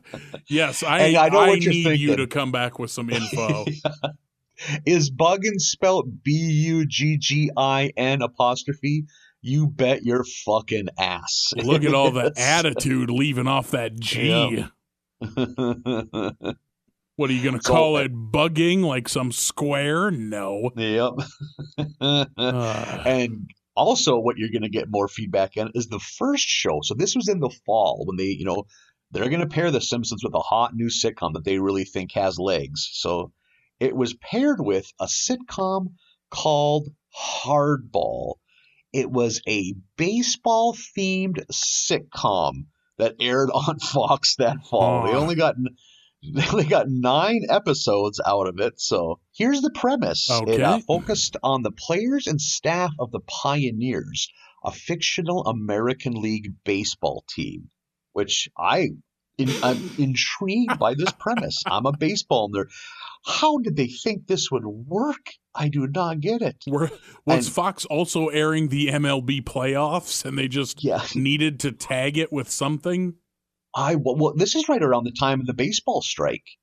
Oh, okay. So, maybe they were replacing baseball with this quality sitcom. I am trying to think. Yeah, who knows? That could have been it. So yeah, it's like, and back then I think CBS or NBC would have still had baseball. Baseball really passed around a lot in the 90s. Looking at the cast, pre-fame Joe Rogan he had to have been young, man. Like, Yeah, because I think in his 20s, I think he's young in what's the show before Fear Factor, the sitcom. News Radio. News Radio. There we go. Yeah. So yeah, very young Joe Rogan was on this show long before he became a fucking lunatic. Yeah. I used to enjoy his podcast, and I'm kind of bummed. I hear a lot of things. I'm like, man. I mean, I never really enjoyed his takes. I just enjoyed the variety of guests he had. Yeah. So maybe that's my hot take. I always liked, his was a podcast I listened to based on the guest. Like, oh my God, yeah. If I, it's not one I had set to auto download. It was like, if I see that I like the guest, I will download it. Like a lot of interesting, scientists and stuff, and politicians, and yeah. He had fucking Jake the Snake Roberts on there, yeah. Yeah. One thing that did bother me about him, he was very dismissive of pro wrestling, as I'm sure a lot of MMA people are. It's like, listen, just because it's not your thing doesn't mean it isn't valid. Yeah, maybe you don't shit on other things that people like. Yeah, I like power slams, and I'm not going to apologize for it. I don't shit on elk hunting, Joe. Yeah. That'd be an awesome thing to have a hot take against. Totally fine with hunting except elk hunting. Elk specific, yeah. And it has nothing to do with my love of elk. I just hate elk hunting specifically. It's just so dumb. God, what kind of loser would elk hunt? Perfectly fine with deer hunting, moose hunting. Here is another fun fact about season 6. During the production, so in the summer, Matt Groening and some other dude pitched a live-action spin-off series centered on Krusty the Clown. Yikes. Let's hear that again. Live action. I can't imagine that being good. So the pilot episode was going to involve Krusty was going to move to Los Angeles and get his own talk show. A recurring joke throughout the script was that Krusty lived in a house on wooden stilts, which were continuously being gnawed by beavers. I think it's probably best this show didn't get made. Yeah, I think so too. Maybe Hollywood got it right on this one. I think the suits were right in this one. This might have been some Matt Groening hubris, where he just assumed everything he touched was gold. Listen, Groening, we don't say no to you a lot, but today we will. Oh, man. So season 1 of episode 6 is Bart of Darkness. It starts, there's a heat wave all across Springfield, and it's a hot, sloppy mess in Springfield on this day. Everyone is just suffering, and I could be in their shoes very easy, Marlin, because I am not a man that takes to hot, humid weather well, as one could imagine by looking at me. I also am not a tropical creature. It doesn't. Yeah, it doesn't have to be very hot for me to think it's too hot. I thinking back in our trailer house. There are a few things worse than trying to sleep at a trailer house without air conditioning in the summer. Mm-hmm. They are just little toaster ovens. Yeah, it's just a beer can with a family in it. Yeah. Oh my God! There's nothing worse than sweating, lying motionless in bed, sweating like you're doing an ultra marathon. What was I riding Peloton in my sleep again? No, it's just lying. Summer. Yeah. When I was a kid, our house didn't have any manner of air conditioning, and there were a lot of nights in the summer because my room was upstairs, and boy howdy, would it get fucking hot upstairs. Oh my God, I can only imagine. So every summer there was at least a handful, maybe a dozen nights throughout the summer where it's like, I'm going to go downstairs and sleep on the couch. Yeah. I'm going to die up here. I guess you didn't have siblings. That's different. Did you ever just pitch a tent in the backyard? Maybe once or twice. We had a big, I don't know where it came from. Some real serious tent. Not like a fucking pick it up at Kmart plastic tent. Army surplus tent. Yeah, honestly, I bet that's where it came from because it was burlap, what felt like 2 inches thick burlap, and you could probably comfortably sleep 8 in there. It was a tent meant to repel small arms fire. Yeah. Yes, it was so we had this bulletproof tent that would comfortably sleep 8 people. You could park a Jeep in it. And I remember a couple of sleepovers that would happen in the tent. I also had, I don't remember which birthday this would have been, but when I was a child, we built a cabin in the yard, like a small cabin, and I had my own little cabin that I would sometimes go sleep in. Just a little, fucking, I don't know how big, maybe 8 by 14. Just a cabin, just a wooden cabin with a door and windows and a card table and bunks, the whole thing. Look at that. And where did that come from? No idea. We built it, but I don't know what the genesis of it was. Oh, interesting. That sounds like a bar argument that got out of hand. Lonnie Fibblestead says, I can't build a cabin. Oh, God. I don't know that would have happened. Like, my dad built things. My dad built, like, welded buildings and designed corrals and stuff like that. So, like, it wasn't out of... it wasn't out of character for him to build something, but it was out of character for him to do something nice. So I'm not sure where this cabin you were very from. suspicious of this. Is this a trap? I remember we briefly I almost had didn't say that, but needed to because that's the truth. We're all about the truth here at America's Barley Basket. Oh, God. I remember we briefly had a kind of a bunkhouse type / clubhouse. It was my dad traded a very, very shady character named Robarge, pickup box trailer of good burning ash wood. For what we were supposed to get in exchange was a mint condition chicken coop. What we got was a chicken coop in the loosest sense of the word. Very rotten floorboards, but very full, just rich with huntavirus. Just ankle deep in mouse and rat shit. Good trade, Dad. We would play it till then, like, I think out of just like stubbornness, my dad kept it for like a year or two, until we get too lightheaded from playing it. God, that's a very dad move. I'm not gonna admit I was swindled. I'm holding on to this. You kids go have fun. He'd stop by and inspect the levels of fun we were having. Hey, pick it up a little in here. Hey, come on. I think George needs to go to the hospital. You kids. Yeah. He's falling down a lot. I think this rat shit's getting to him. The ammonia of all this rat shit. I think a tooth fell out. I remember trying to hang up posters from my Sports Illustrated from kids, but the walls were so mildewy that nothing would stick. And in our household, there was only one adhesive the children were allowed to handle, and that was Scotch tape. That's probably for the best. I've heard of what kind of children you were, so yeah, that's my mom was pretty spot on with that, with her judgment of her kids on that. No one. Glue for they the don't boys. Need glue. They don't need glue. Yeah, Scotch tape or bust. Fixing your He-Mans, hanging up posters. Yeah.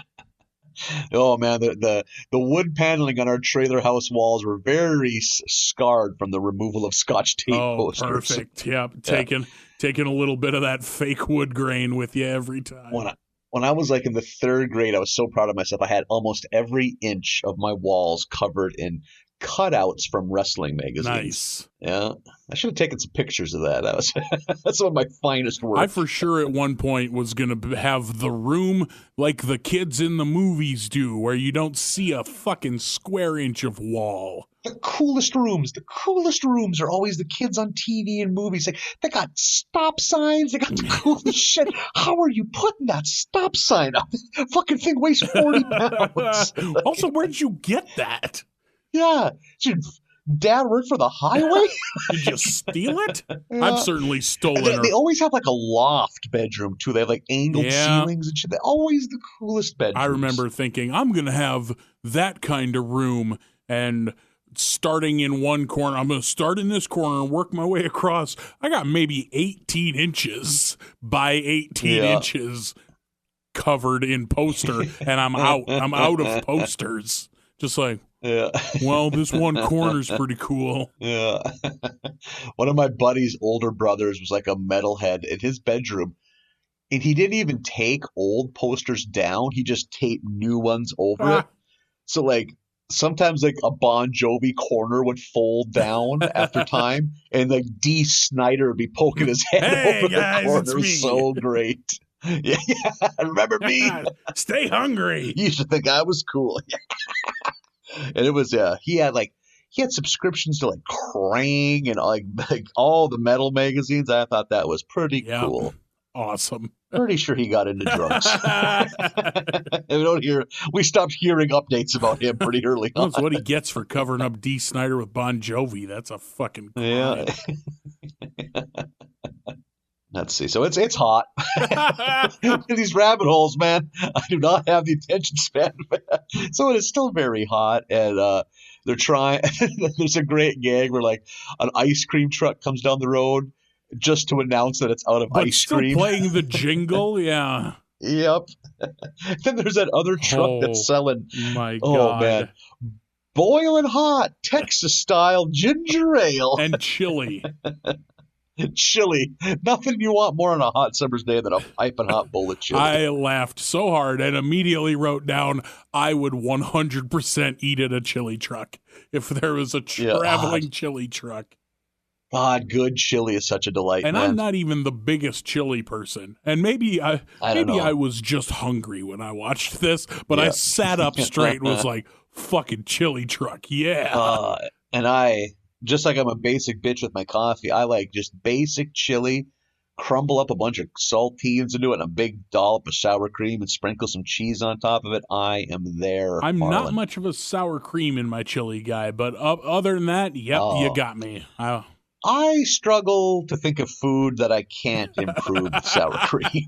It is it's the Wonder Dairy product for me. Tacos and baked potatoes is about the extent of my sour creamery. Sour cream is one of those foods that was a comic, like a running gag amongst my high school and college friend group, that so many food staples I didn't have until I was like 19 years old. I was, way into high school before I ever had sour cream, which just baffled my friends. And then you haven't been able Same to thing with stop ever refried beans. since. Yeah, it's like, have you guys tried this shit? Like, I felt like sour cream was new. It's like a new dairy invention. I can remember buying tacos in our Cenex gas station, because that's how you do in a small town. And I was raving about it. People were looking at me like I had brain damage. Like, what are you talking about? That's just sour cream, man. I'm like, sour what? I don't know, man. It's great. I don't think it's sour. What an amazing new product. Have you guys heard about sour cream? This is going to catch on. You're like me trying to explain stand-up comedy to my mother when I was a kid. And she's smiling and nodding the whole time, thinking like, we're going to have to send him to a special school? Oh my God, send him to Grafton? That's a long ways away.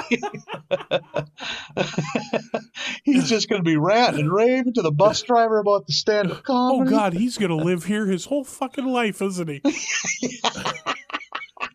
What are we going to do with him? This is our boy, huh? Okay. Patting you on the head. You're easily 2 bills at that point. Just a giant boy. Taller than she is. You're 9. I don't think his head should be that wide. That's our pituitary boy. What's going on here? There's something about you thinking that sour cream is some new thing that you got the inside scoop on. Fuck. The exact same thing happened in a truck stop cafe when I had barbecue sauce when I was 17. It's like, is this like a thing they only have? Because the rest of the world's got to know. This has changed chicken strips forever. Hey, have you guys had this fancy ketchup down at the truck stop? I think it's like a proprietary blend, so you gotta go there. But it's the only place they have it. God, I bet first time you saw that section of the aisle of the grocery store, you probably shit your pants. Yeah. What? There's so many. I worked at a grocery store. I think I just was oblivious to everything I did there. Like, I probably stocked hundreds of bottles of barbecue sauce. I'm almost done with this shitty ketchup. I'll be right over there. I think this stuff went bad. It's dark. It's like a different color. I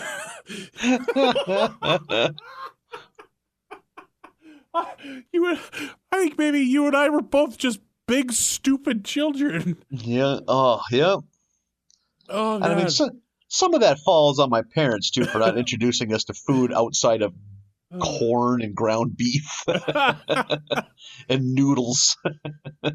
Oh man, I'm trying to think. I don't think there's anything I came to like late in life that I was like, oh, I never had this, or not even late in life. Like I'm 85 for counting my final days. In the autumn of your food eating. Haven't had solid food in 30 years, but tell you what I used to really love before all the teeth fell out of my head. I mean, I certainly had never had anything of any other country's cuisine. Like, I never had Indian food. I never had Chinese. I was terrified of Chinese food till I was like 21. Really? See, my mom made Chinese food a lot. Yeah. I think my mom might have once attempted to make stir fry, and my dad just bitched the whole time, so it was never spoken of again. Apparently your mother forgot how to make hamburgers. Ain't no fucking potatoes in this. Yeah. That's probably why it sucked. He probably demanded there was corn and potatoes in it. Some hillbilly stir fry. Yeah. Oh, man. So the kids, they are struggling. It's hot. Everyone's struggling. The Simpsons. It's a show. Yeah, they did not flag down the chili truck. There's also a great thing where a mobile swimming pool pulls up. It's like a tanker truck, the pool mobile. Which is such an insane idea. I have written down pool mobile, a real thing? Question mark. How far would you have had to have driven to go to an honest to goodness pool? There was one. Okay, so to answer your question, about 45 minutes, because there was one in the neighboring town, like the next town to the west had a pool. What town would that be for absolutely nobody but me that's listening to this? That'd be Elgin, North Dakota. They had Elgin a pool. had a community pool. Yeah, and I'm not sure if they still do. I just know it because, so the only time I was ever there was swimming lessons in my youth. That's where everyone went for swimming lessons. I'm pretty sure, unless I'm mistaken, I think the bus got you for swimming lessons. It was and probably, I don't know, 6 years old.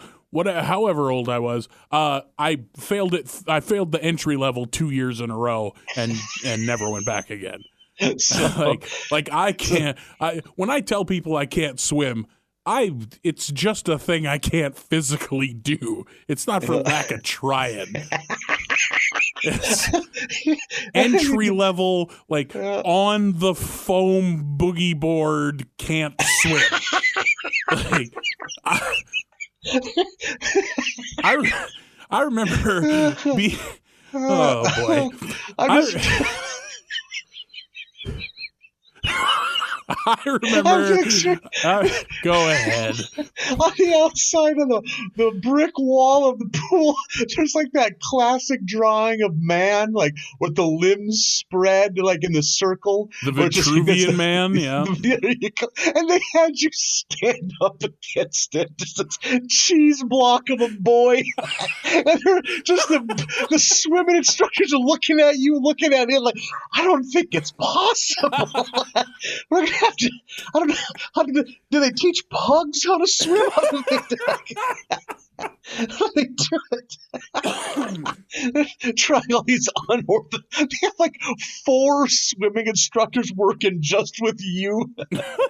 They got someone from the state university studying it. Yeah,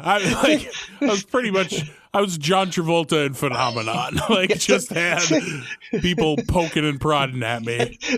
They throw you in a cement block into the deep end at the same time, and you easily beat the cement block to the bottom. And you're not even scared. You just politely float to the bottom. Just sitting patiently at the bottom of the pool. You got the right attitude. You want to learn. I did want to learn. If you combined us, we almost have the skills of a competent adult man.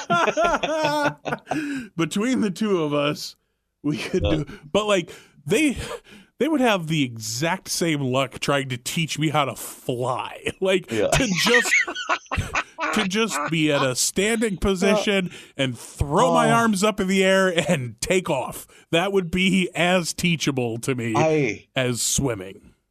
I'm the same way with bowling. Like, you could have a gun to my mother's head, bowl 100, and I would sit down beside my mom and tell her how much she means to me. And there's a 75% chance this is your last day on Earth, Mom. I just can't do it. I can't bowl. I also am not a good bowler. But I'm an even worse swimmer. We got the build for it. We got the build for bowling. I've seen what bowlers look like. They look like us. Pros. Yep. Yeah. Oh, man. I had not thought about swimming lessons in a long time. I bury those memories. Just one sad square boy nobody can teach. I take to the water weirdly well. I can... Do ya? Yeah, I do. Except for swimming underwater, because I hate opening my eyes with the chlorine. I was a very dainty boy that way. Mm. So I was trying to swim, because I think I got to the point in swimming lessons where they like threw a penny at the bottom of the pool and you had to go grab it or something and swim it up. I spent a minute and a half reaching blindly at the bottom of the pool until I almost died.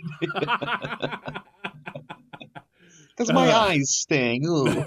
Not me. I have a vivid memory. My second year of entry-level swimming lessons.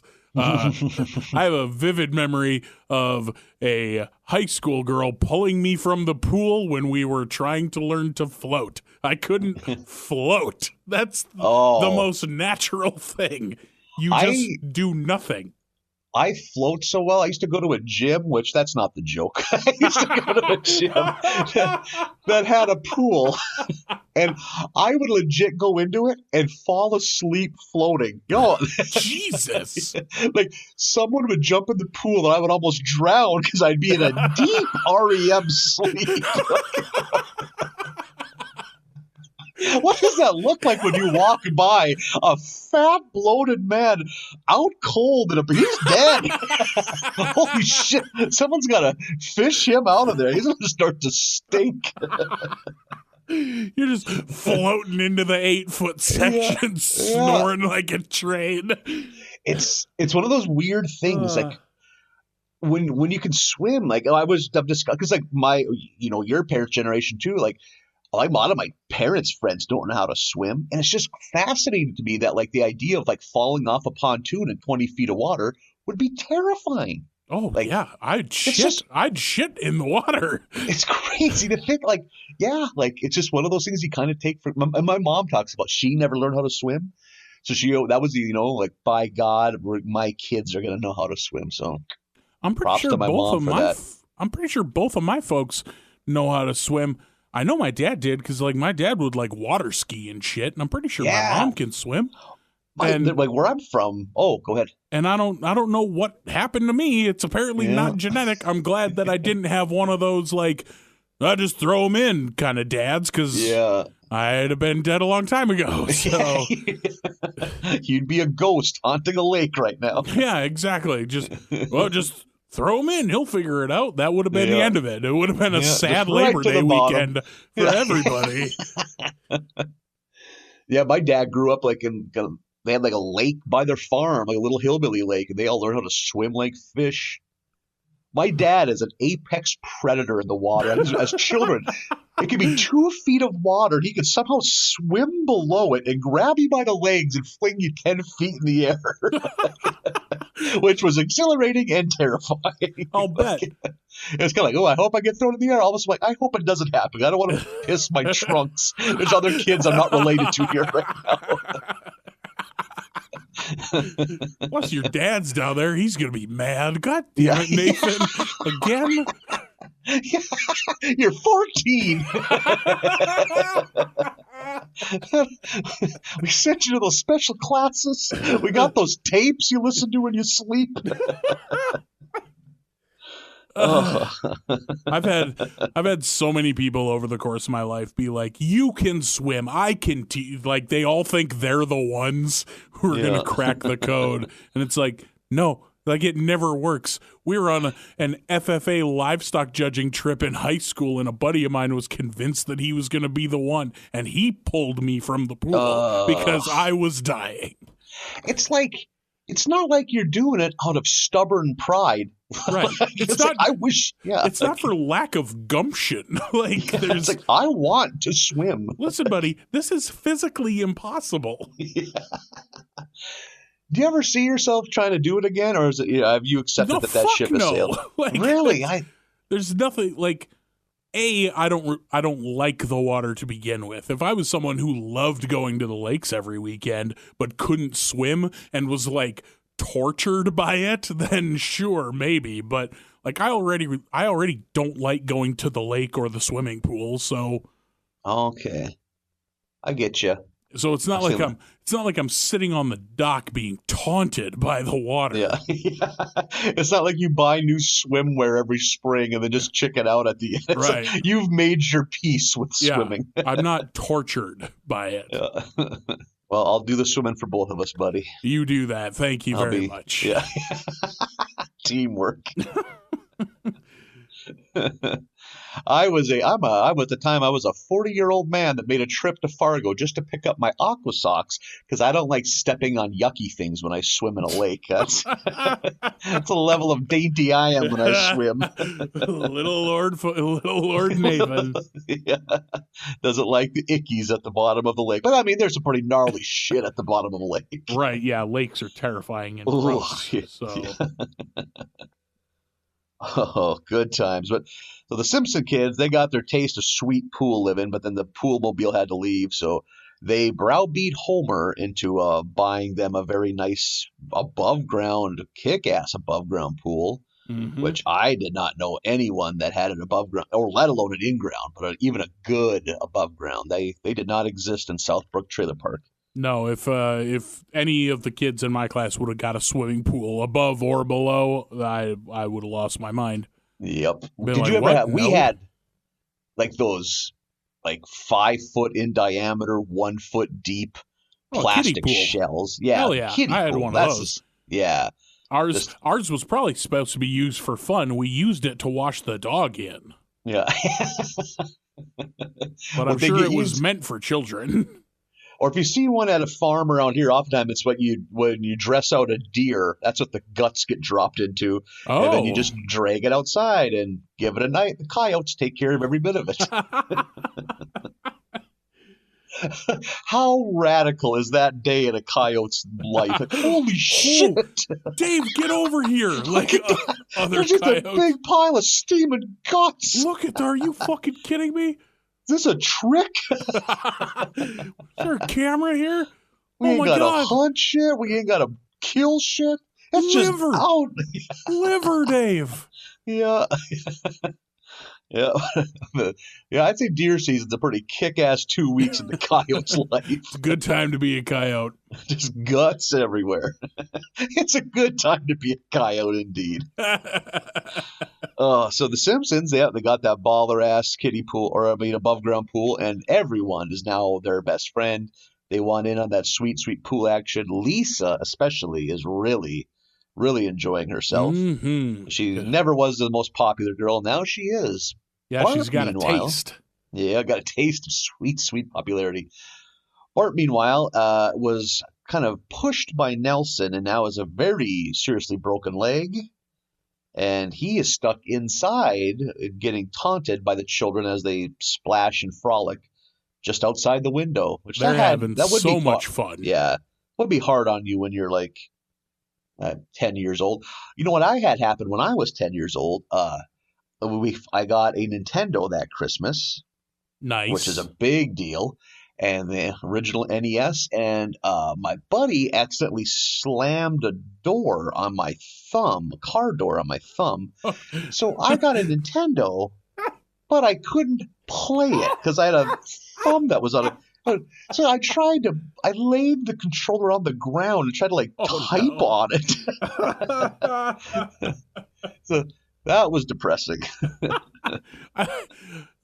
That's the low risk, the lowest barrier for entry of the Dateline feel good story you read, where it's like, this woman lost both her arms in an industrial accident. Now she paints with her feet. Yeah. It's you trying to play Nintendo with one thumb. Yeah. And he still sucks at it. There's not even any adversity overcame. It just, he sucks. He's sad. But he sucks because it's things that he doesn't know. But he doesn't even know the warp whistle is here on Mario 3. It's not your fault. I bet he'd suck if he had both his thumbs. He keeps hitting player 2 in Double Dragon. He doesn't know to select the other option at the beginning of the game. You're alone. There's no one else. One of the dragons is just going to stand there. Now you're going to have to grab the other controller and push him along so you can play. Good job pretending you have friends, though. Yeah. Anyway, Dateline out. Yeah. That Storm Phillips is really going hard in the paint against that kid. They fly me to New York so I can be in the studio, so I can be browbeaten by Storm Phillips. Stone Phillips just running you down.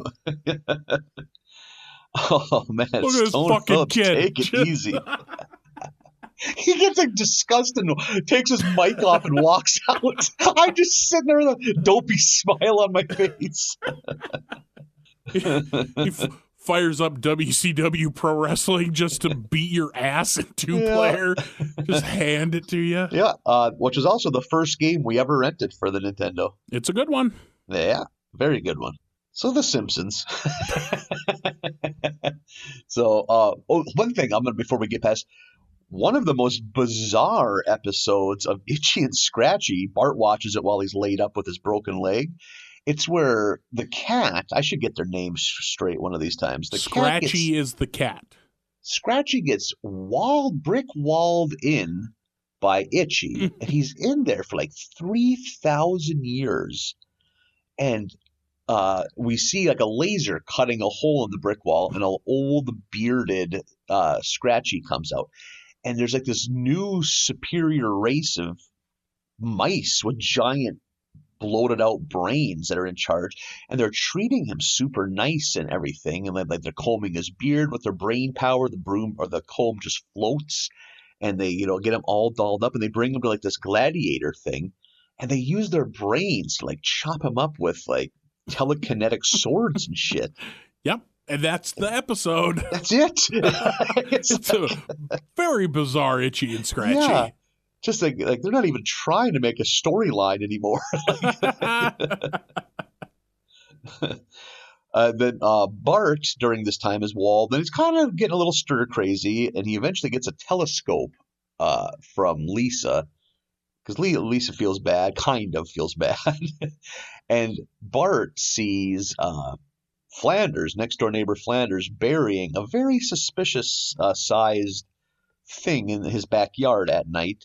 And also he is crying, and he says something about killing something. And Bart's antenna is up because it really looks like he killed his wife. Yes. So this is a storyline that keeps coming through on this episode a whole bunch. It's Rear Window. Yeah, it is. It's very, and it's not just slight touch. They really deep dive. They basically just crib note the script of Rear Window. Yeah, go for it. It's great. I'm pretty into it. Oh, absolutely, absolutely. And then At one point, he loads the boys up to leave town with, I think he brings an axe with him. So he looks like, oh, okay, the boys are dead too. So he convinces Lisa to go check it out over there. And Lisa's in, and this is completely Rear Window. He comes back home, Flanders does, with the axe. And he's like, holy shit, Lisa, you got to get out of there. They got walkie-talkies. And Lisa's trapped in the house, and then all this and all that. And it just turns out that he's putting his axe back for safekeeping in his there will be no accidents axe holder on the wall. Yeah, he very menacingly is like, it's time to put you away. And then he just puts it on the rack. Very. And why wouldn't you keep your axe in the garage? That just seems like a lot of work to have to go up in the attic. Is a hell of a place for it. Put your axe away. Yeah. And it turns out Mrs. Flanders was just at church, or at like a Bible camp, to be more judgmental, she says. Yeah.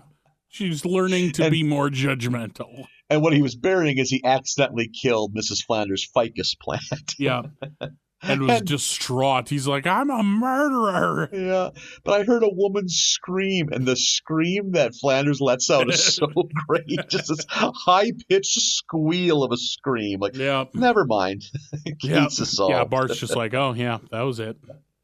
And during the pool time, Lisa, again, peak of her popularity. Life has never been better. All the boys are trying to impress her.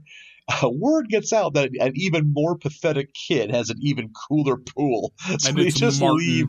Yeah. Yeah, it's Martin. Martin finally gets his time to shine.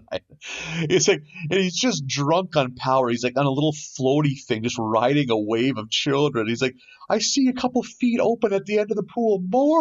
More friends. Anyone who wants less will be hanged. And then eventually the walls of the pool cannot handle these many children. The pool just explodes. There's lumber everywhere. So the kids give up on wanting to be Martin's friend very quickly. And Martin is just distraught. And to make matters worse, his trunks are not pants. They are ripped off of him by Nelson. Yep. And he starts singing Summer Breeze, which is a nice touch. Just that ending shot, that shot of just naked, sad Martin standing in his broken pool. Yeah, singing as the camera slowly fades back. Yep. We've had two great episode endings so far. Yeah, this episode I really loved. This was a hot one. It captured the fun of a pool when you're that age. Like, I'll take your word for it. How chaos a pool was. Like, our public pool was insanity on a busy day. A public pool is really like where a juvenile delinquent really shines. Because you can't really restrain it. It's too much madness. There's too many kids doing too much shit. Too easy to be anonymous about it. Too many options, really. Are you going to throw furniture in the pool? Or are you going to steal a kid's trunks? And too many options. 75% of the lifeguards are just totally out to lunch. They're 15-year-olds that are reading a magazine the whole time. They are not there to save children's lives. Right. And what I always remember back to, like, there just be the occasional grown man trying to swim laps. Like, what are you doing? Accept reality, pal. Like, and they get like ornery when there be kids there. It's like, what do you think this is? This is daycare for poor people. Just here's a book. Go to the pool. That's the thing. You know what he's doing. He's trying to save a buck by not, getting a Y membership or something. He's just trying to work out at the public pool. Yeah. Like, I wonder if there was a time for just adults. Probably not. There wasn't enough adults to make that feasible at our pool. But right. These poor sons of bitches are trying to get their cardio in. It's like, just get fat. It's great. Well, no, it's not. It's awful. But give it a live whirl. Here. Yeah. Eat carbs and be sad like a normal person. There's a fucking fantastic blink and you miss it joke in this episode that I laughed real hard at. I forget precisely what the setup is, but it's something about yeah, Bart, you got Grandpa tarred and feathered just a few minutes ago. And he goes walking by the doorway, like he's walking down the hall, so he's only in the doorway for a split second, and he's covered in tar and feathers and just says to no one, gonna be in the tub for a while. And that's it. Just letting everyone know. Gonna be in the tub for a while. Yep, that was great. Oh, God. And the other joke I really liked, the one-off, was after Bart breaks his leg, he expects people will still want to hang out with him instead of going in the pool. And he convinces Milhouse, like, come over here and sign my cast. And Milhouse is just trying to pry himself away from Bart. Yeah. And you're right. Yeah. He signs his cast and runs and jumps in the pool. And Bart's like, oh, and he looks down and he has signed his cast Millpool. Yep. Oh my God, I laughed at that. I left my glasses in the pool. He said, "You're wearing your glasses." Shit. Yep. That was very good. It was a real good episode. Gonna be in the tub a while. Fuck. He's handling that tar and feathering very well. Yep, just real level-headed about it. Yeah. Episode number 2 of season 6, maybe my favorite of the batch, is Lisa's Rival. Lisa's playing her saxophone, looking for a place to play. It seems like no matter where she goes to play, someone has a problem with it because it's so loud. She's playing in the living room where Marge is reading some romance smut novel, and she's upset that Lisa has disturbed her. Lisa goes outside finally to play her saxophone, and over at the Flanders house, they hear the music, and Ned exclaims, "It's Gabriel's horn!" Gabriel's trumpet. Yeah. You know what that means, kids. And they jump up and exclaim, "Yay, Judgment Day!" Oh my God, I laughed. Holy shit. Yeah. Fundamentalist Christians, what are you doing to your children? Oh, fuck. So well done. I think it's either Ralphie or Martin. I have written down Martin, but I think it's Ralphie. Just exclaims in class that his cat's name is Mittens. My cat's name is Mittens. Oh, which I really loved. I'm glad we know that. Lisa is surprised to find there is a new smart girl in her class, and this girl is Allison, voiced by Winona Ryder. Oh, how did I miss that? I didn't even pick that up. I didn't know until I saw the credits afterwards. Lisa is like excited that there's another smart girl in class, but also kind of intimidated because Allison is smarter than her, and they do kind of all the same things. Like they're going to be butting heads this episode. Yep. Homer, in the meantime, is eating pizza while Bart steers the car. Which is so great. Such a good visual. Yeah. And he comes across an overturned sugar tanker on the highway and tells the old man driving that I'll watch it while you go get help, to which the old man replies, "If only all this sugar was as sweet as you." And goes off. I think that's Hans help. Moleman, isn't it? Hans. I always forget his name, but yes, that's Hans Moleman. So great. And Homer thinks he's on a gold mine and starts shoveling sugar into the car with a spade. Just loose sugar. Just raw sugar into the trunk, into the car. Bart can barely see up over all the sugar that's in the car. Oh, yeah, so good. One of my favorite is, I don't want to jump too far ahead, when he's just giddy at the kitchen table explaining it to Marge. He's like, "I'm going to sell it for $1 a pound. We're going to be rich." And she's like, "They sell it at the grocery store for 35 cents a pound." Because I was in my head, sugar is so cheap. Yeah, sugar is not $1 a pound. Yeah. Oh, so good. This is the Homer I love. Just ridiculously dumb Homer. Idiot Homer. Yeah.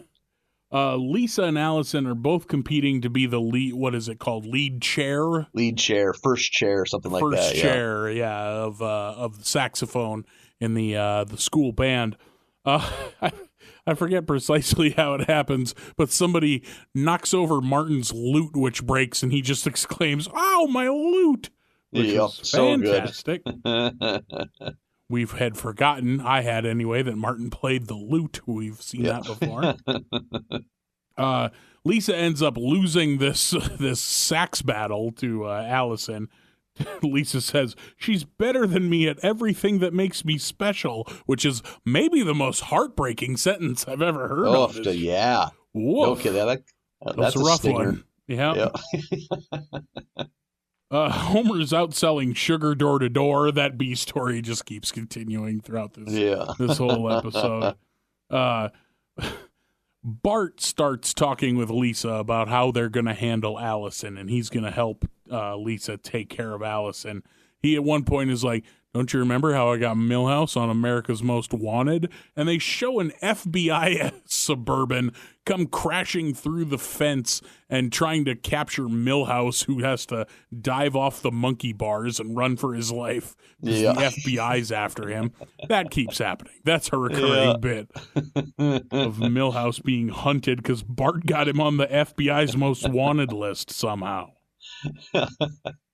They drive through that jungle gym. Yep, just shatter it. Yep. Lisa goes over to Allison's house, and there are some amazing moments with Allison's dad, who is also a real smarty pants, but he keeps patronizing Lisa. Like they're playing an anagram game, and Lisa doesn't knock it out of the park right away. So he takes a red rubber ball out of his pocket and is like, "Maybe you could play with this." Just patronizing poor Lisa. Yeah. Later, when she's still there, she is out of her element seeing Allison's awesome diorama and goes to bounce the ball, but shanks it off her foot, and the dad is there to pick it up, and he gives it back to her and is just talking down to her like, "Keep at it, you'll get it. You'll figure it out." Holy shit, I was dying at Allison's dad patronizing poor Lisa. Bart and Lisa are going to sabotage Allison's diorama project is how it's going to go. In the meantime, Homer has just the giant sugar pile in the backyard, and now it's covered with bees. So he's bummed out about that. When the bees attack him, he goes, "Oh no, they said they have some kind of defense mechanism." Yeah, like he's never seen a bee before. Yeah. And it cuts back. Go ahead. Another great thing too with the whole Milhouse storyline is him in that giant pipe, and it's supposed to be Tommy Lee Jones at the other end. It's the fugitive, yeah. It's the end of the I fugitive. didn't do it. I don't care. And he jumps, and when he hits, you hear, "My glasses." Yeah, the continuing Milhouse versus the FBI. So great. Shit. And we cut to the bee farmers who are bummed out that all of their bees have gone because they can't make honey without bees. And they follow the one last remaining one to Homer's house, and they find the giant sugar pile, and they're set to make a deal like, "Well, we need our bees back. We'll give you," I think they say, $2,000 so we can have our bees back. Homer's all excited, and just then it rains and dissolves the sugar pile, and all the bees fly back to the bee farm on their own. He's just lying in a pile of dissolving sugar. There's a great line when he's really at the peak of his sugar hysteria, and Marge has just had enough, and he's lying there protecting it, and he goes, "The strong must protect the sweet." It's such a good line. Yeah, he's got a bat. And he is clearly fallen asleep at some point during his watch because there's a British man in the sugar pile who comes out and is just like, "That's right, I nicked your sugar and I'll do it again," and walks away. That's so great. Oh shit. I love this dumb bee story. So at the school it's the diorama Rama, which I liked a lot. And I like that Skinner is super into the diorama day. And they're looking at kids' dioramas. There's a few sight gags there, one of which being Nelson's is the Grapes of Wrath, which he unveils a pile of grapes and then hits it with a hammer. Yeah. Like, all right. The Simpson kids, Bart creates a diversion while Lisa hides Allison's awesome telltale heart diorama in a trapdoor in the gym floor. Not sure why that's there. And then replace it with a diorama that's just a shoebox with a cow's heart in it. Yeah. Where did Bart get a cow heart, you ask? And, they unveil it, and Allison's like, no, this isn't mine. I made a different one. And Lisa's guilt, she can't handle it. And much like Telltale Heart, the diorama is under the floor, pulsating. And she finally is like, oh, I found it. And, and the ultimate joke being that neither of them win anyway. The teachers don't like either of their real good dioramas. Then they just realize it's lunchtime. They want to wrap this show up, and they just give it to...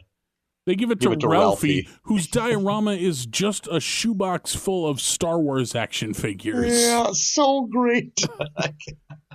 And in what is maybe the best thing that's fallen out of Ralphie's head when this episode is ending, Allison and Lisa are friends, and they go to walk off, and they invite Ralphie with them, I assume, to have a dumb one to make fun of in their group. There's some great Ralphie in this episode, and Ralphie early on tries to cheat off of Lisa, and then later on he tries to cheat off the new girl, and Lisa's like, hey, do you want me to give you the answer? And he looks at her and just goes, don't talk to me. Yeah, like I didn't ask you. Yep. So great. And it's so good here because he falls and lands on his box full of Star Wars toys and says, oh, I bent my Wookiee. Yep. Holy fuck. I died at I bent my Wookiee. Oh, yeah. God, Ralphie is such a treasure. Yeah, give me more Ralphie. I'm like, my tier list of Simpsons characters is starting to come together, and it's still Mr. Burns #1 with a bullet, but we might have Ralphie right up there at #2. God, yeah. And just the design of Ralphie, how much wider his head is than the other kids, it just cracks me up. That hair, that thin bowl cut hair, oh my God. But just the little one-off half under his breath statements. My cat's name is Mittens. Or at some point, one of these episodes, we also hear my cat's breath smells like cat food. I think that might have been the same at this episode, if I'm not mistaken. My cat's breath smells like cat food. Fuck. Give me all that Ralph. There's another good gag. Oh, it's this episode too. I can't remember what the question is, but the teacher's asking questions, and Lisa's got her hand up, and she's like, me. And it's like, is anyone else but Lisa can answer this? And Ralphie puts his hand in the air all confidently. Mm-hmm. And what does she tell Ralphie? It's like, Ralphie, this better not be about. It's your about cat. Yeah. He just quickly puts his hand down. Yeah. Ralphie, this better not be about your cat. He just puts it down. Yeah, so great. Oh, I'm loving me some Ralphie Wiggum. He's a sweet boy. Yep, I bent my Wookiee. He's so precious. Yeah. And we are up to episode #3 of season 6. Yes, sir. Yeah, and I don't think this is going to be that hot of a take, but I'm rather disappointed. We're already up to yet another clip show episode. What the fuck? Seriously? Yeah. The name of the episode is Another Simpsons Clip Show. We're not even a season and a half removed from our last clip shows. No, the last one came towards the end of season 4. We're 3 episodes into season 6. How are we doing another clip show? Yeah, and speaking of recycled gags, yet again, we get the Monty Python foot gag for the couch gag in this. It's like, which I don't have any beef with, but yeah, if you're going to reuse them, reuse that one. I was always under the impression that each one was unique, but That's what I get. No, they repeat all over the place. Yep, totally, yeah. The episode starts with Marge reading The Bridges of Madison County, decides that she and Homer need to teach the kids about romance, and that gets right into the flashbacks. Basically, it's just a device like, well, what do you know about love? And just stories of love or love lost. And I was going to say, they're all sad. They're all sad romance stories. Yeah, and as we've discussed before, these are really stark reminders of how bad the animation used to be. Yeah, we've come a long ways, because anytime they flash back to seasons like 1 or 2, woof. Yep. One fun thing I'd almost forgotten about is that they cut to that sex ed video that they watch, that the kids watch. It's a Fuzzy Bunny. Yeah. They talk about they do not give in to their throbbing biological urges. Throbbing biological urges is how real good. How are your throbbing biological urges been during quarantine, Marlin? Throbbier than ever, Nathan. You got a pile of sand in the corner of your bedroom that you take it out on? A pile of sand? Yeah. Just up against your neighbor's bedroom wall. Just sounds like a weak cop is trying to pound a door down. Is he getting running starts now? What's going on?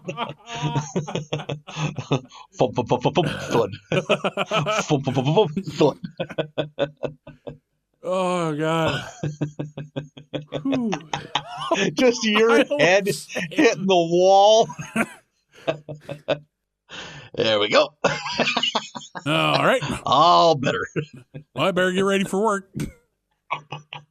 Oh, it's a little early AM delight. I like it. And at the end of the day, we have Marlin After Dark. I rake the sand, get that fresh wet spot. None of that sand's fresh anymore. We're bookending every day, front and back.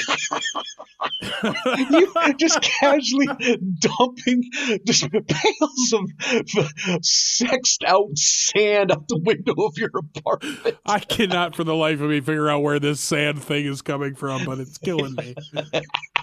You bringing a wheelbarrow up your steps, but you're just humming a happy tune because you know what the sand's getting used for.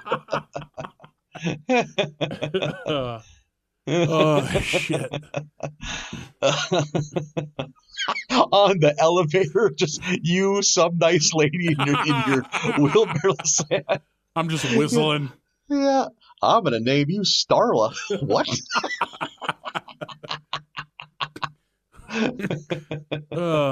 Who's ready for a day at the beach?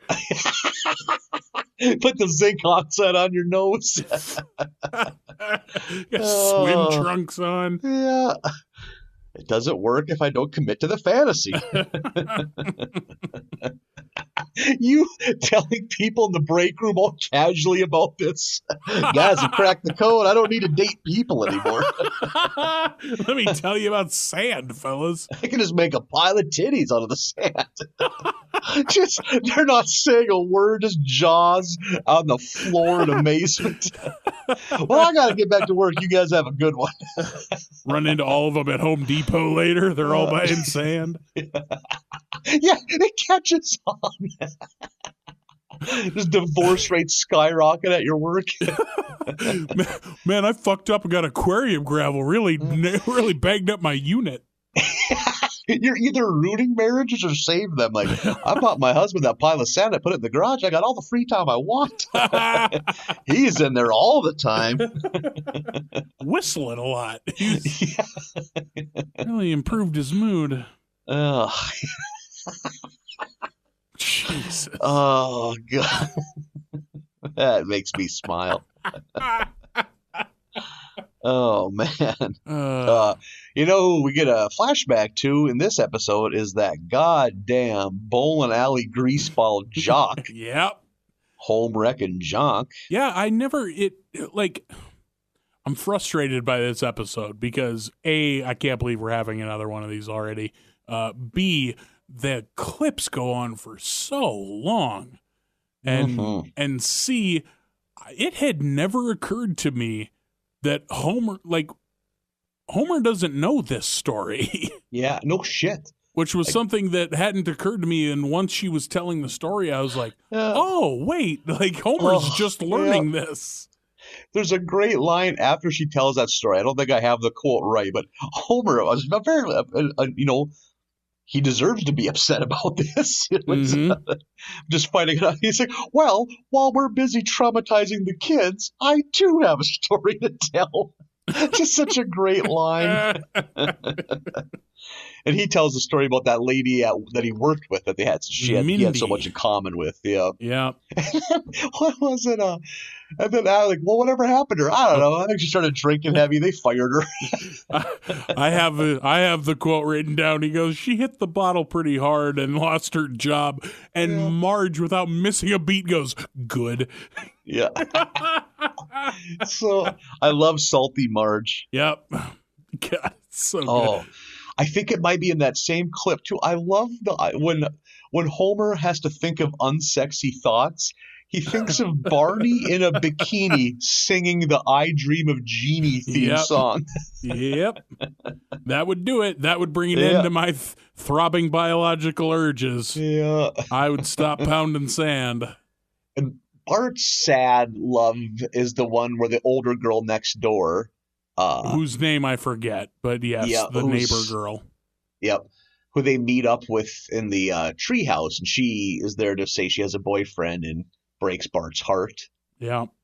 What's Lisa's? Lisa tells the one with her and Ralphie, the Valentine one. Oh, yeah. There's that great scene. It's like, look, Lisa, if you do slow motion, you can see the exact minute you rip his heart in half. Yep. There's another great Lisa gag talking about like true love, and she pulls out that copy of Corey magazine. No, it's Corey on the cover of Non-Threatening Boys magazine. Oh, okay, Non-Threatening Boys is back, which is great. And she just whispers, "Soon, Corey, soon." I love the Corey gags. I love Non-Threatening Boys. That's the best fucking magazine. Such a great. And then it kind of ends with Homer coming to the idea that, hey, to show the kids that true love is real, that all those relationships didn't work or were sad, but hey, look right in front of you, your mother and I, our relationship's going strong. And the kids, as kids are obviously bored by their parents' love life or slightly repulsed. Yeah. So they leave as Marge and Homer smooch at the table. Yeah, because everyone's bummed after they all tell a sad romance story, and then it's like, well, we know of one successful one, and we go down that road with those two, and then a long montage of Marge and Homer smooching. Yep. I forgot we get a little bit of, is it Artie Ziff? Or what's Artie's last name? Yeah. Artie Ziff, the incident on prom night that caused Artie Ziff to get out of the picture. The sex criminal Artie Ziff. We would cancel Artie Ziff today. Yeah. For good reason. There's a great gag where Homer's walking home and he's all dejected, and Marge pulls up in the car. And she's like honking. He's like, I'm over. And he's like, I'm walking in the mud. Are you happy now? I'll walk in the mud. I'd forgotten about that. Sometimes dumb Homer's lovable. Yeah. I just can't believe we had another fucking clip show already. Jesus. Hey man, we're putting out a show a week.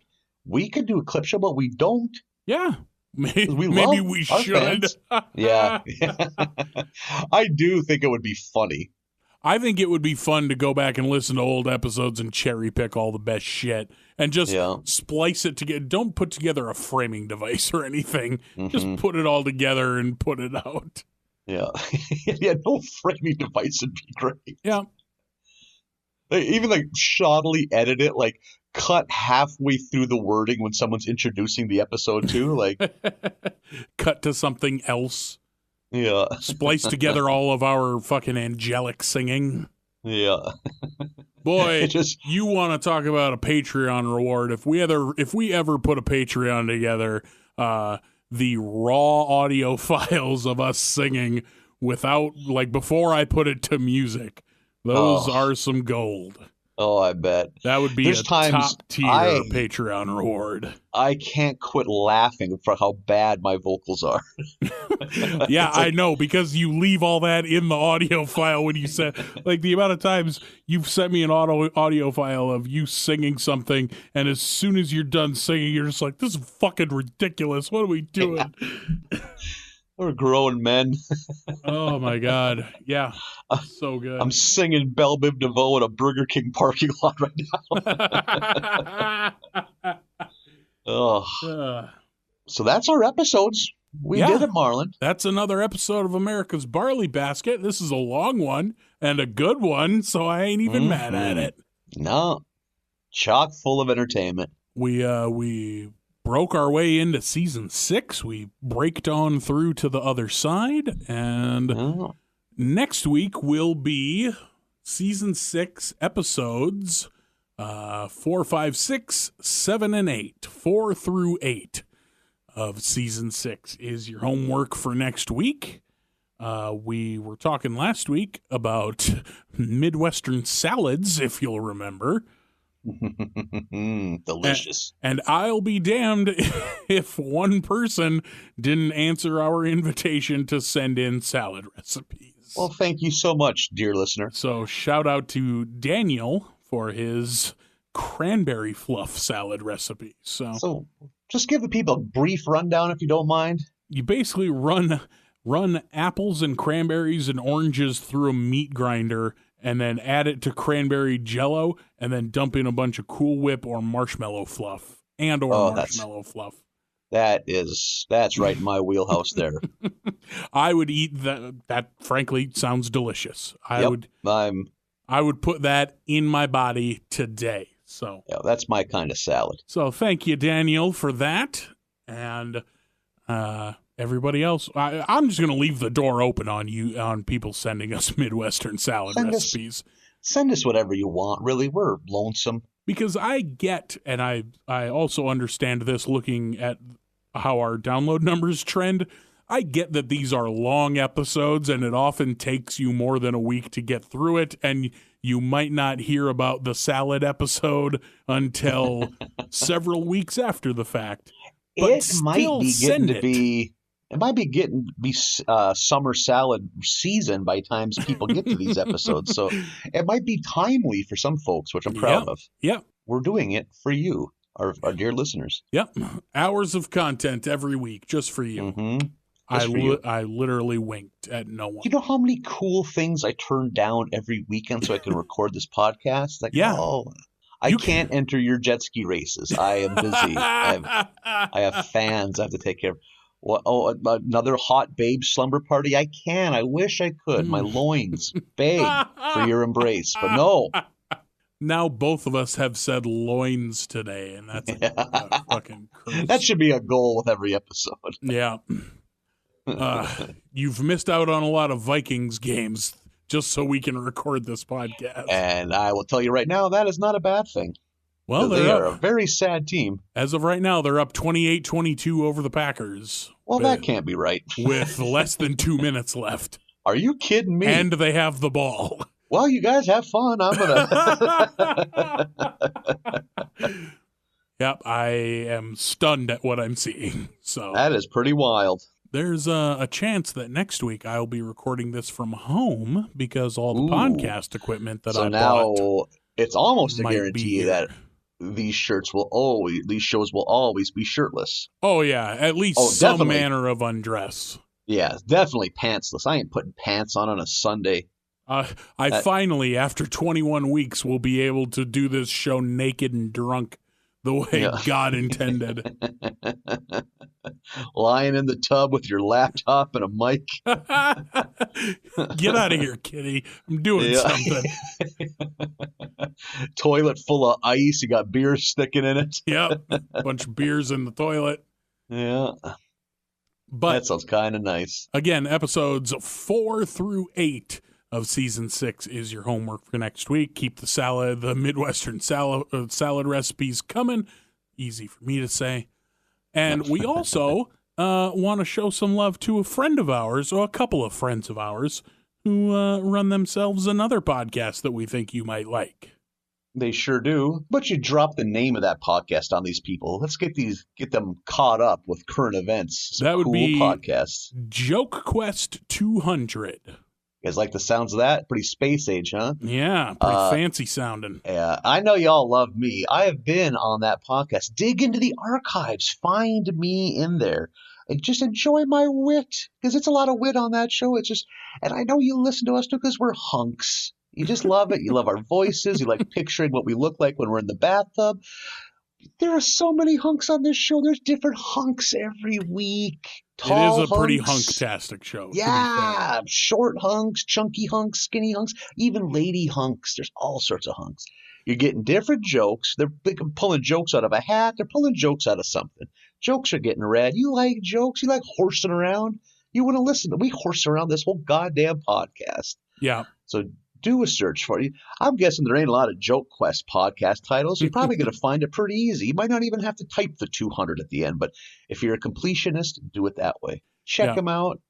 It's Joe and Casey. They're nice boys. They are very nice boys. Joe was there for when we conceived this podcast. Yeah, Joe was baffled and kind of taken aback, probably a little disgusted that neither of us had seen The Simpsons. Yeah, and now here we are. We're doing our show. They're doing their show. Their show is very funny. Yeah, and I'm pretty sure it's on all the major podcast sites like podcast.org or however people do podcasts. Definitely wherever you get our show, you can get their show. So just go search for Joke Quest 200. It's a fantastic program that I can't recommend enough.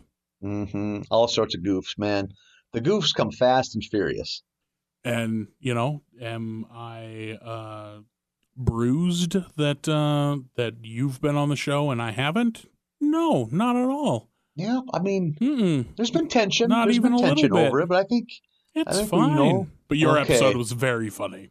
Yeah, our delightful friend Josh Dulay is on that episode. Oh yes, our friend Jan Severson's been on that episode. Yeah, Jan may have been on that show. Mike Lester, very funny comic, has been on there. Yeah. It is a who's who of Upper Midwest comedy luminaries. Yeah, if you want a little glimpse into like what the Upper Midwest has to offer from a stand-up comedy standpoint, it's a pretty good sampling. Like you'll need to dig deeper on your own. But if you want a flight of Upper Midwestern's best comics, which is why I haven't been on the show, there you have it. Come on now. Joke Quest 200. Check it out. Joe and Casey. Let us know what you think. Let them know what you think. Yeah. Maybe you want to share it on your social media sites. If you want to let us know what you think of this show, I don't say this a lot, but we do request that you go throw an iTunes rating and review up there, because apparently that helps shuffle us towards the top of the deck somehow. Hey, guys, that would be so cool of you to do that. I don't even know how one would do that because I'm dumb. But if you know how the internet works, just do it. Give us a like. Give us a thumbs up. Be our friends. I don't know how any of this is happening. Like, yo, hey, the show's pretty good. They're a little long-winded, but I like it. Whatever the truth is. Share it on your sites. Put a link up. Put up 2 links. Put up a link every day. Yeah, let's pump these numbers, baby. We got some big Nathan. We got some big fat numbers coming out of Nebraska this past week. I don't know what happened, but thank you, Nebraska. Oh, Nebraska. Come on. That's awesome, you guys. We're huge in Omaha. Corporate has really been on our ass about our numbers. We really need to. And the suits have really been barking down at us lately. Yeah, so. Let's pump them up this month. I got sand ain't free, y'all. You're burning through that sand at a troubling rate. Burning is the right phrase, because you get sand in your nethers. It's real bad. It's a bad scene. You know how much fucking vacuuming I have to do? Yeah, get you wrapping up, bro. All right, we'll talk to y'all again next Tuesday. This comes out on Election Day in America. I know you've heard it a time or two, but I hope you voted. This comes out at 3 a.m., so you might be listening in the morning or earlier on in the day. You can still do it. go do the thing. I'm sure no one else has told you that you should vote for the last month, like, every 5 minutes. Like, I mean, they say take one sticker, take a whole roll. They're not going to stop you. All these free stickers just to vote. Fucking stick it up, son. Stickers. Yeah. So we hope that we have a show next week and that not everything is on fire. So yeah. Fingers crossed. You guys have a good week. Yeah. We love you. Bye.